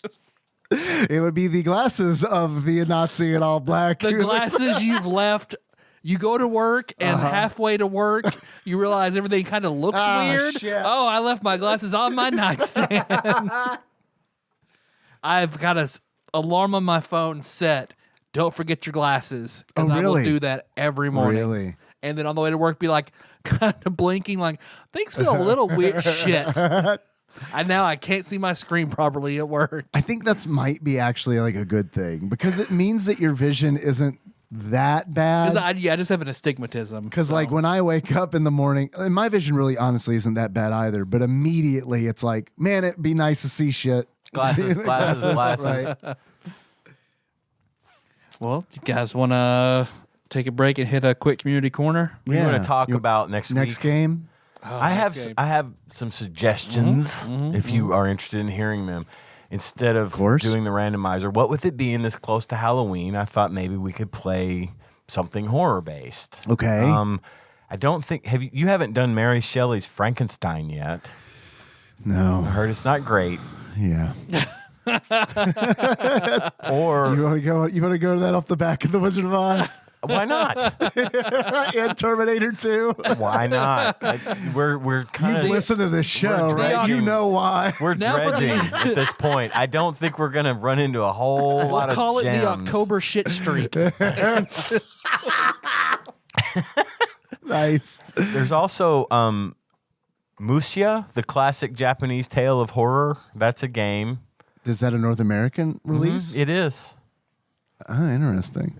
We could do that one. I'm definitely more interested in that I haven't heard of. I've heard it's not great either. Oh, I'm but- sure it's not, but I've seen the SNES drunk on Mary Shelley's Frankenstein. So that's a possibility. And then there were the games by Seta, Right. So what we got? Kakoma Night and Busyland. I've heard that's a good game. Kendo Rage, which I think you've done. No, right? No, but okay. I've also heard that that's a good game, or that's a good one, like a baby's first speed run. I've heard. Oh, okay. Then there's F1 Rock 2. Like I think it might be a Sounds like a racing game racing to me. game. And then Airstrike Patrol. Okay. So I'm down for any of those. We don't necessarily have to do the horror thing because I mean, by the time next week's episode airs, it will be past Halloween. But the Kakoma Night in Busyland looked okay. I played that one before. Oh, have you? Mm-hmm. Up to you guys. Or we could let the randomizer pick, and they'll probably pick Frankenstein. We can find out. We can press our Make luck. that as a decision. Just Why don't we do the randomizer, and then just see. That way, add that to the pool of decision. Okay. let's do it. That way we know what that option is, and then we Okay. can choose. All right. I like that. Gives us a feeling of We've done we're fulfilling the duty, but we also have agency. something. Yeah. Yeah. Follow the letter of the law, but not enforce the spirit. There we go. So Summon that mad boy. I'll grab the batter up peripheral, plug it in, set it up wild and crazy kid style, put my head on it so I can put my no-no hole in the random direction, say the prayer. We all love to say,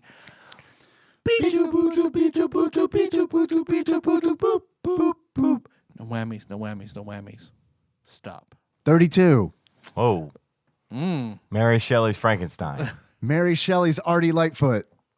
All right, done gotta that. re-roll. Done that one.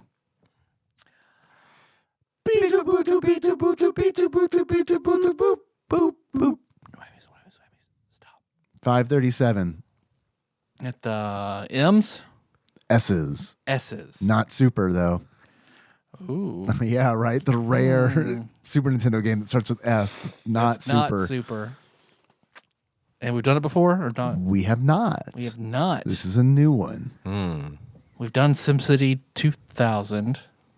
Simpsons. We did a something? SimCity We did SimCity. I don't think we've done SimCity 2000. There is The Simpsons Bart's Nightmare. It's not that.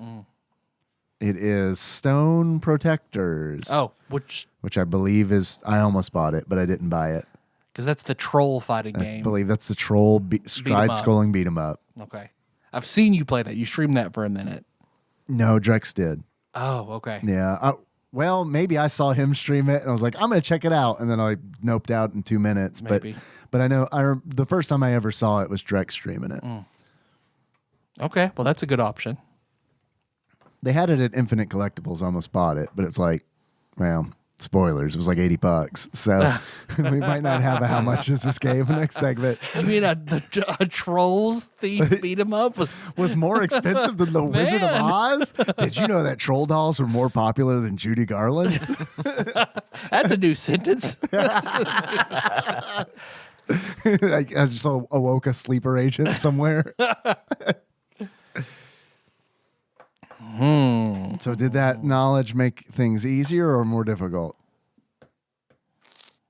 I'm a little more inclined to Stone Protectors. I am a interesting. little too, just because it would be nice to play a beat 'em up, Yeah. even if it's not a good one. Yeah. Stone Protectors. Let's do it. Stone Protectors. Stone Protectors. All right, locked in. Okay. So we still got us a community corner ahead. Gonna do a lovely quiz given to us by our wonderful backlog banisher, Dane, Mr. Puzzles. So stay tuned, hang in there. We'll be right back.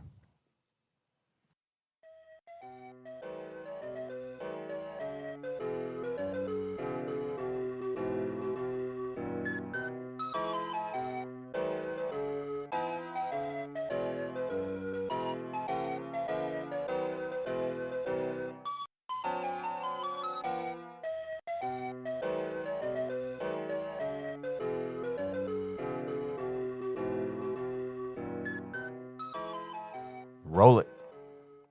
Welcome on down to Community Corner. Have a seat over here on this tin bucket while we talk about Quizzes. quizzes. What the fuck is wrong with you two? What do you mean, Dave? We've That's how always we sounded like this. I loved doing that to Kenna. Like, hi, Kenna. Daddy, stop. Why? This is how I've always talked. Daddy's not funny. Oh, you hurt my feelings. I'm I not can't use trying my to be real funny. voice. She's very articulate when she's upset. Henry's just like, ugh. Well, we have a quiz, right? Yeah. Yeah, we have a quiz. Oh, you guys looking at me like I have it or something. You do. If you don't, I then can the show is over. pretend. Yeah, make a quiz for us real quick. Here's what Dane asked. What are the 5 French mother sauces? Of course, I have a quiz that I totally pulled up while we were on break, and everything's cool and totally good. I came in from one backlog banisher Dane, aka Mr. Puzzles. This quiz is entitled. Before I get into that, I want to remind everybody Murphy Brown came out in 1988. This quiz is entitled Wizard of Oz. Nice. Get it? Good evening, gentlemen. You find out weird things when you dig in the past. I'll share one for you. In my family folklore, my great-great-grandmother was seduced by a German traveling salesman named Fillmore. Left in the North Carolina mountains with 2 illegitimate children, and said salesman fled to Georgia. There, ma'am, you've been filled more. Cha-cha-cha. Well, my mom did a DNA ancestry thing, and turns out the story is only half true. Only fucked her once. He wasn't you have no salesman DNA, sir. But lots of German. Completely German. First, my great-great-grandpop, or GG-grandpop, was actually of third-generation English descent, and his name was Terrell Chandler. Oh, yeah. I've talked to Dane about this. I forgot about this. And he didn't go to Georgia. He went to Kentucky. There is a real possibility that me and Dane are related. Like, we've discussed it. I'm never going to do an ancestry DNA test ever. Yeah, man, it's going to fuck up all your crime plans. I get it. Yeah, no, I'm never doing it. But based on what he's told me, yes, I'd forgotten all about this. We very possibly may be distantly related. So he didn't go to Georgia. He went to Kentucky, where he had 2 legitimate children and died. Now, continues Dane, I don't know for a fact that based on this striking coincidence, I and our wizened sage are 5th cousins. But I do know that if we were, we could still be legally married in 49 states Thank and God. the District of Columbia. Thank God. Current spouses notwithstanding. Because my plans were going to be fucked if that wasn't the case. Your plan's too Not if the fucked. Supreme Yes. Court has anything to say about it much longer. Couldn't get married in any of the states. Not if the incest mafia doesn't get involved. They're always at war with the gay mafia. It's crazy. Likewise, I have spent the past few days rummaging around the skeletons in the old Wizard of Oz closet, and I've put together a little quiz, which I hope you will enjoy based on the IP. Ian, this is your show, my friend. Here's hoping. Because I ain't going to be answering any of these. First question. According to the Oz books, the Tin Woodman was once a regular old lumberjack who was replaced piece by severed piece with tin prosthetics until he was finally all tin and no man. Which of these TADPOG executive producers shares their name with that of the former human Tin Woodman? Is it Cousin David? Is it Plinko Nick? Is it Cthusiast Jeff? Or is it Pinball Archmage Chris? I think it's Nick. Nick? I'd say I'll go with Nick. Nick. I feel like I've heard that somewhere. Like Lock Nick, in Nick that the Axeman in. or something. Yeah. Nicholas. Yeah, something like that. Locked in. Nick. All right, I don't know when we're going to get our answers, but hopefully this quiz works. Hold on. When I click different options, does it give us points? It says 0 points. Don't know. No idea. All right, Nick. Locked in. I feel like we should have an answer, right? Damn it, Dane. Wait, It's the Morgan Freeman thing all over again. No. I think this is a user error. I'm not sure that this is I'm going to pass the phone to... I hired Morgan Freeman to read you guys the answers. Is it not playing?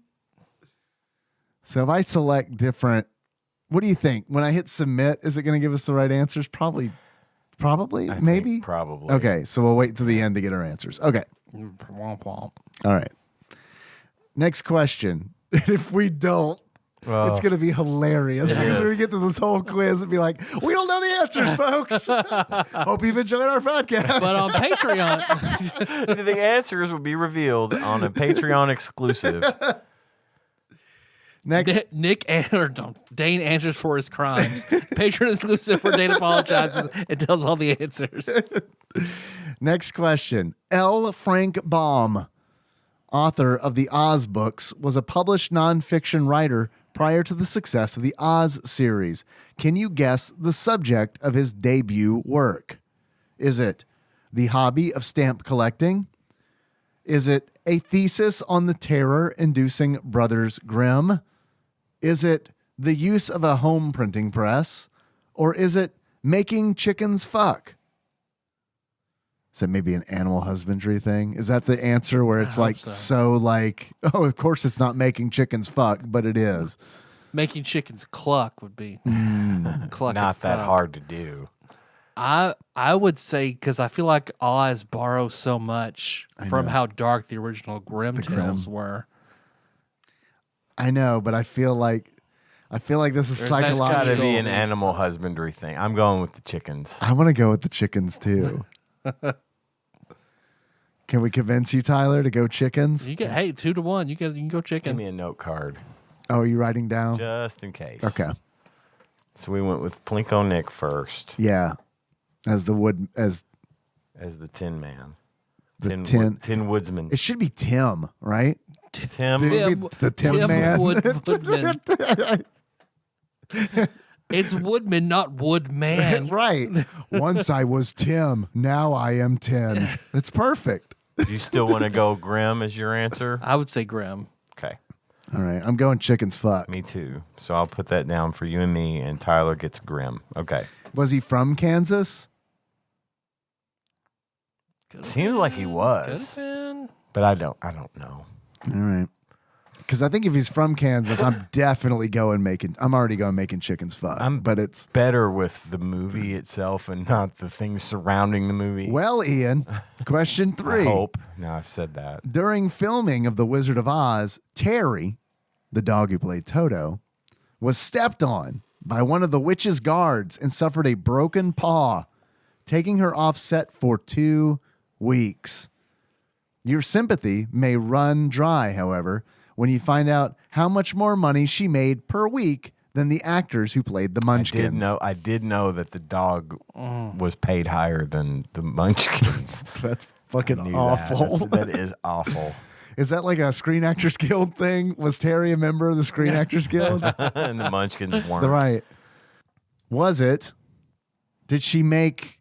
Okay, I don't know if this is how much she made total or how much more she made than the Munchkins per week. But is it $25, $50, $75, or $100? That seems like an obscene amount per week for 1939, right? I'm gonna say, what was the second option? 50.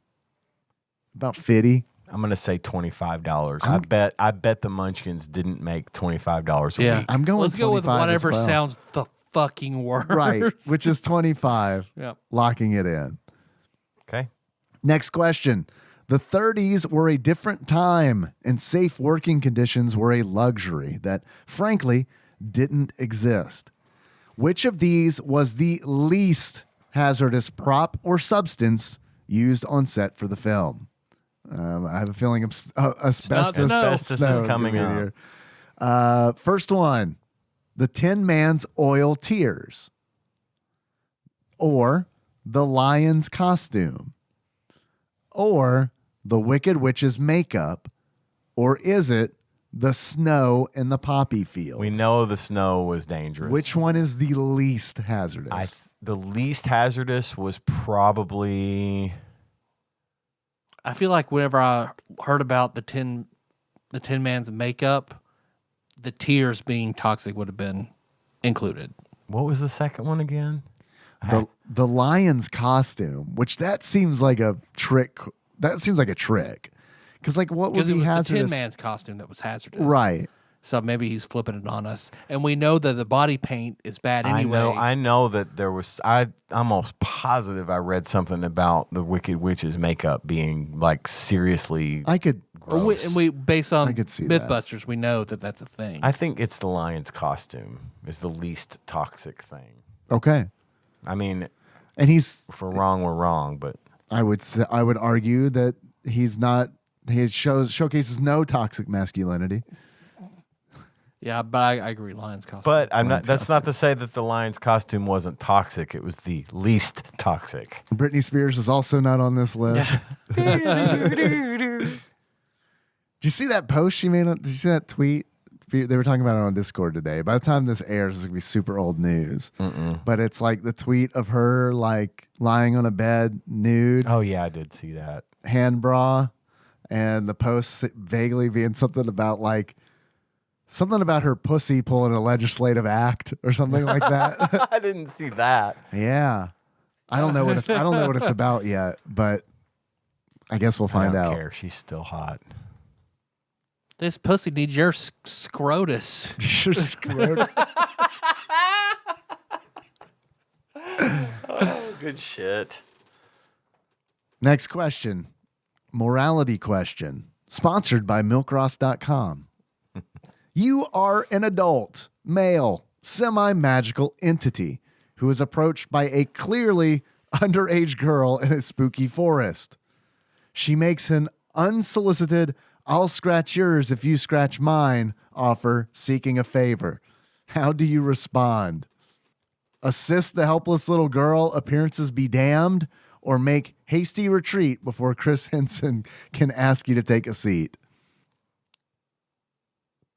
So if it's 1939 at the time, I mean, I think the average person would have assisted.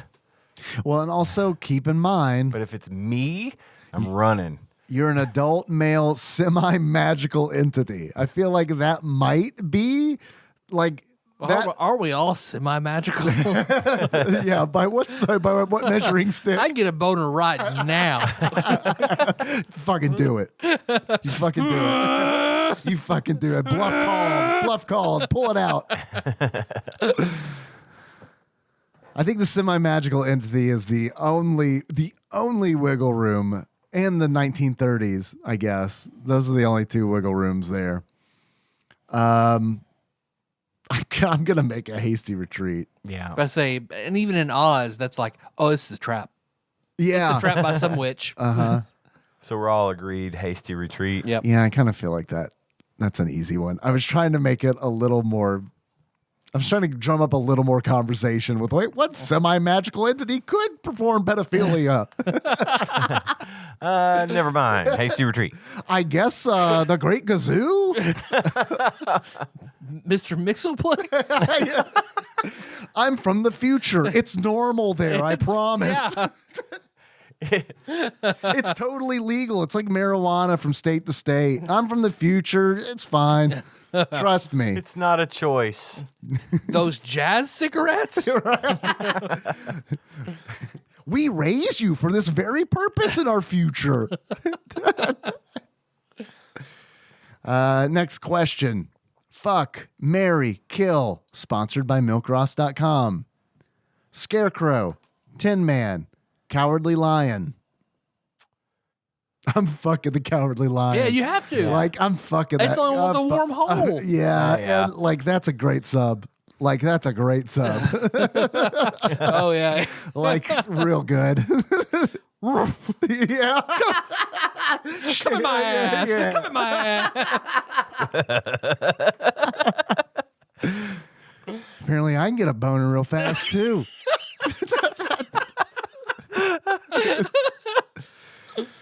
I'm going to, I guess, marry Tin Man because he can, like, fucking, he seems like he's handy. He's a protector. yeah, he can and chop down trees and shit.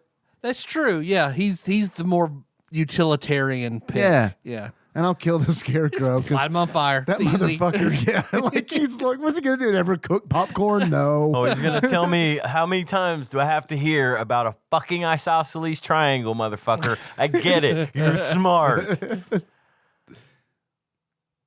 So we're in all agreement on that this one. one. All Yeah. right, okay. Yeah. There's very little discussion to be had here. We Yeah. flee from little girls. We fuck lions. You're right. We marry Marry tin men and we kill scarecrows. Like, I mean, really, out of all three of those, only the Cowardly Lion could give you a tit fuck. Yep. Fuck, marry, kill. Glinda the Good, the Wicked Witch, and the Wizard of Oz. James Franco, Wizard of Oz, or old Wizard of Oz? I think we're talking about the original wizard. I'm fucking the witch. I'm marrying Glinda. Man, we're on the same And I'm page. killing the Yep. wizard. We're on the same Yep. page, man. How Yep. great Not, would it and be? it's not just because the wizard is a dude. It's because the wizard is a piece of shit. Yep. Yeah. Fucking hate him. So Yeah. Glinda kind of is too. So Glinda kind of is too, but I don't know. I might have to change my mind because based on what I know about Elphaba, she's actually not that bad. Oh no! If we're doing Elphaba, not just the Wicked Witch, that's yeah, She's the Marion. She's the one I'd marry. I just boned Glinda. yeah. She's just been a product of society rejecting her because her skin's different. Truth. Are the witches sisters? No. The Wicked Witch of the Wicked Witches are. The Wicked The Witches, Wicked Witches- are east. The okay. east and the west, they are sisters. Okay. But Glinda is not. You'll they're notice school friends. that the Wicked Witch of the East is not on this list, implying that maybe Dane thinks that pedophilia might be okay. Necrophilia, right out. Nope. So I'm fucking Glinda, marrying the Wicked Witch, and killing the wizard. Wizard dies in any case. Okay. For me. I'm with you on that. Yeah. All right. I'm going to lock in the answer. There is no right answer. Follow your heart. If only I had a heart. Submit. And we'll see if we get answers. Okay. Your response has been recorded. View score. Okay. Click that. There we go. All right. First question. What was the name of the 10 woodmen? We went with Nick. We went with Plinko Nick. We were correct. Yay. Sweet. That's right. Turns out the Tinman's canon name is Nick Chopper, All right. So yeah. I feel like I'd heard something like that. Okay. which That's sounds my new Discord name. Nobody else can have it. mine is Dick Chopper, which sounds really dumb when you read it out loud for the first time. I still think Tim would have been better. Next question was L. Frank Baum, author of the Oz books, was a published nonfiction writer. What was the subject of his debut work? We went with chickens. We and went with Tyler chickens. went with the Brothers Grimm. Here's a quote. Well, I guess I should have listened to nonfiction. Well, Right? it was a Well, it was a thesis on on- the terror-inducing Brothers So that Grimm. still counts. Dane has a quote here, and I quote, his first book in 1886, however, was a brief treatise on, quote, the mating, rearing, and management, unquote, of a breed of chicken. Chickens. Baum was a poultry fancier. Ergo, raised chickens that fuck. Okay. Incidentally, his parents actually bought him a printing press as a child. He was terrified of Grimm's tales and had a sizable stamp collection. So this list was based on real interests of his. Okay. Next question was, how much more did Terry, the dog who played Toto, make compared to the actors playing the Munchkins? We guessed $25. Yes. The correct answer, $75. Jesus Christ. That is a huge amount of money in 1939. Yes. Wow. Dane says $75 fucking dollars. More. $75 more. I'm assuming. I'm still not 100% That's what the clear, but that's what it seems like. God. Accounting for inflation, that's equivalent to $1,600 today. The dog was making $1,600 a week in 1939. Each of the actors who played the Munchkins brought in, here we go, $100 per week, but only took home half that as the other 50 went to their manager. Oh, God. An Elvis situation. Yes. Terry, however, was paid a cool $125 for her demanding role of walking beside Judy Garland. Jesus. Also, the Munchkins were fleeing Nazi Germany. So that's a thing. Right. Mm-hmm. I didn't know that. Is that truth? Mm-hmm. Wow. That's fucked up, It man. is fucked up. They're grateful for this. Then they find out that fucking dog is making how much? Send that dog back to Germany. Next question was, which of the props or substances were the least hazardous on the set? We guessed The lion's the costume. lion's costume. The correct answer is the Tin Man's oil tears. Dane says the witch's makeup was copper-based and so toxic, she was forced to drink her meals through a straw on set.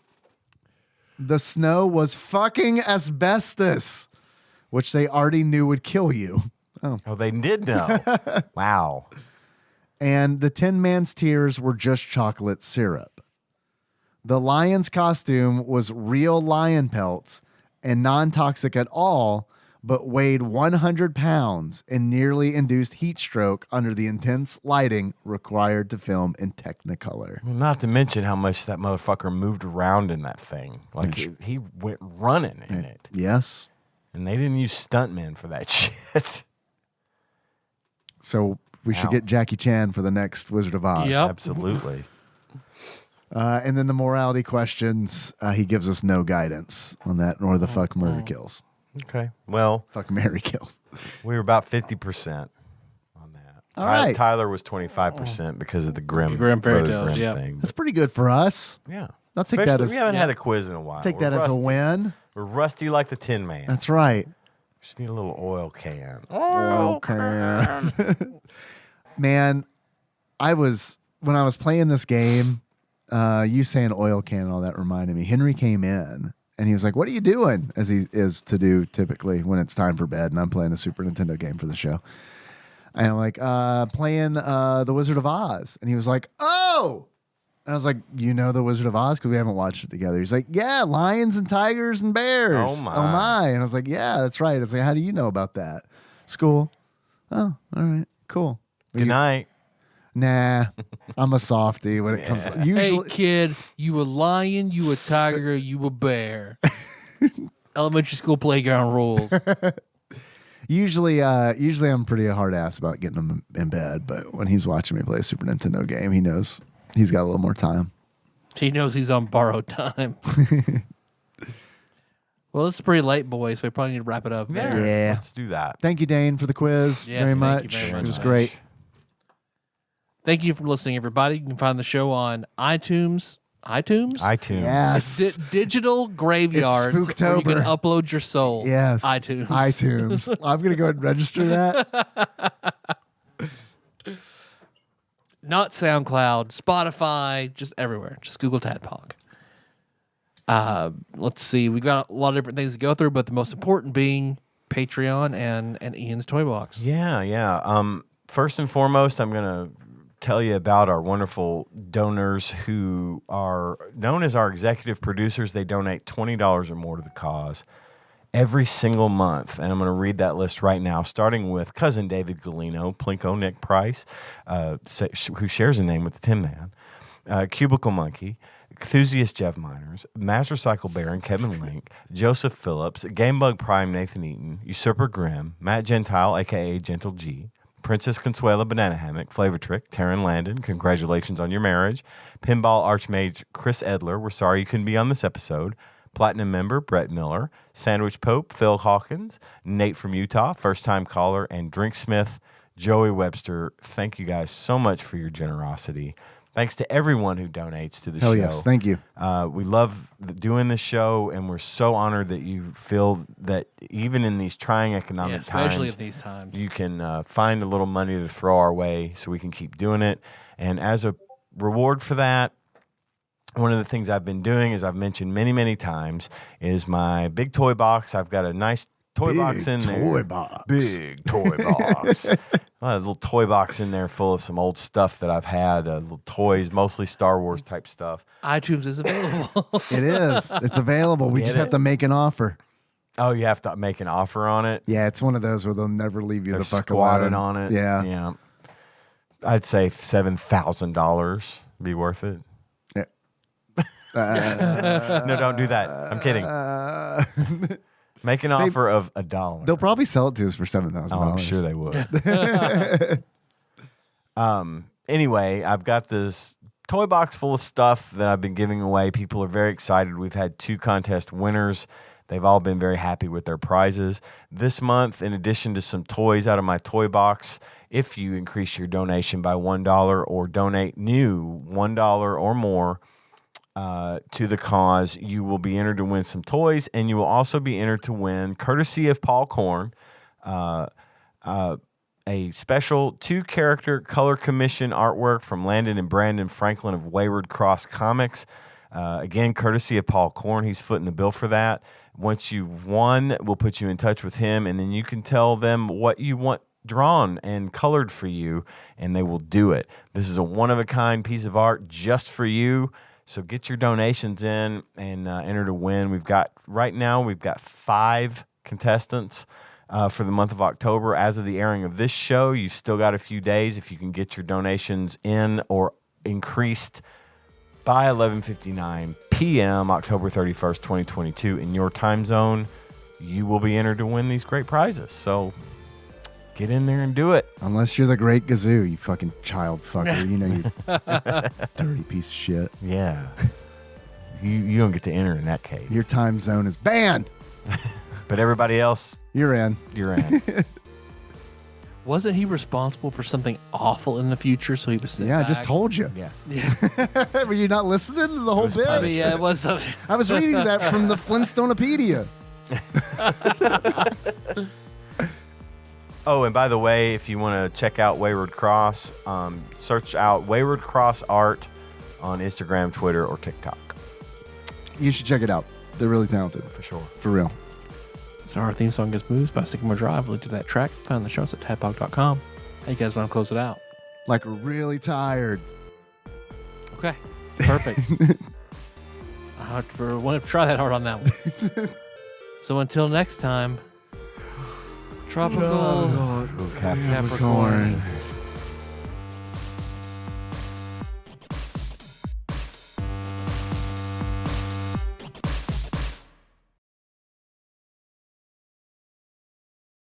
I'm a gassy boy. I'm gassy. I hate Popeyes. It's not my fault.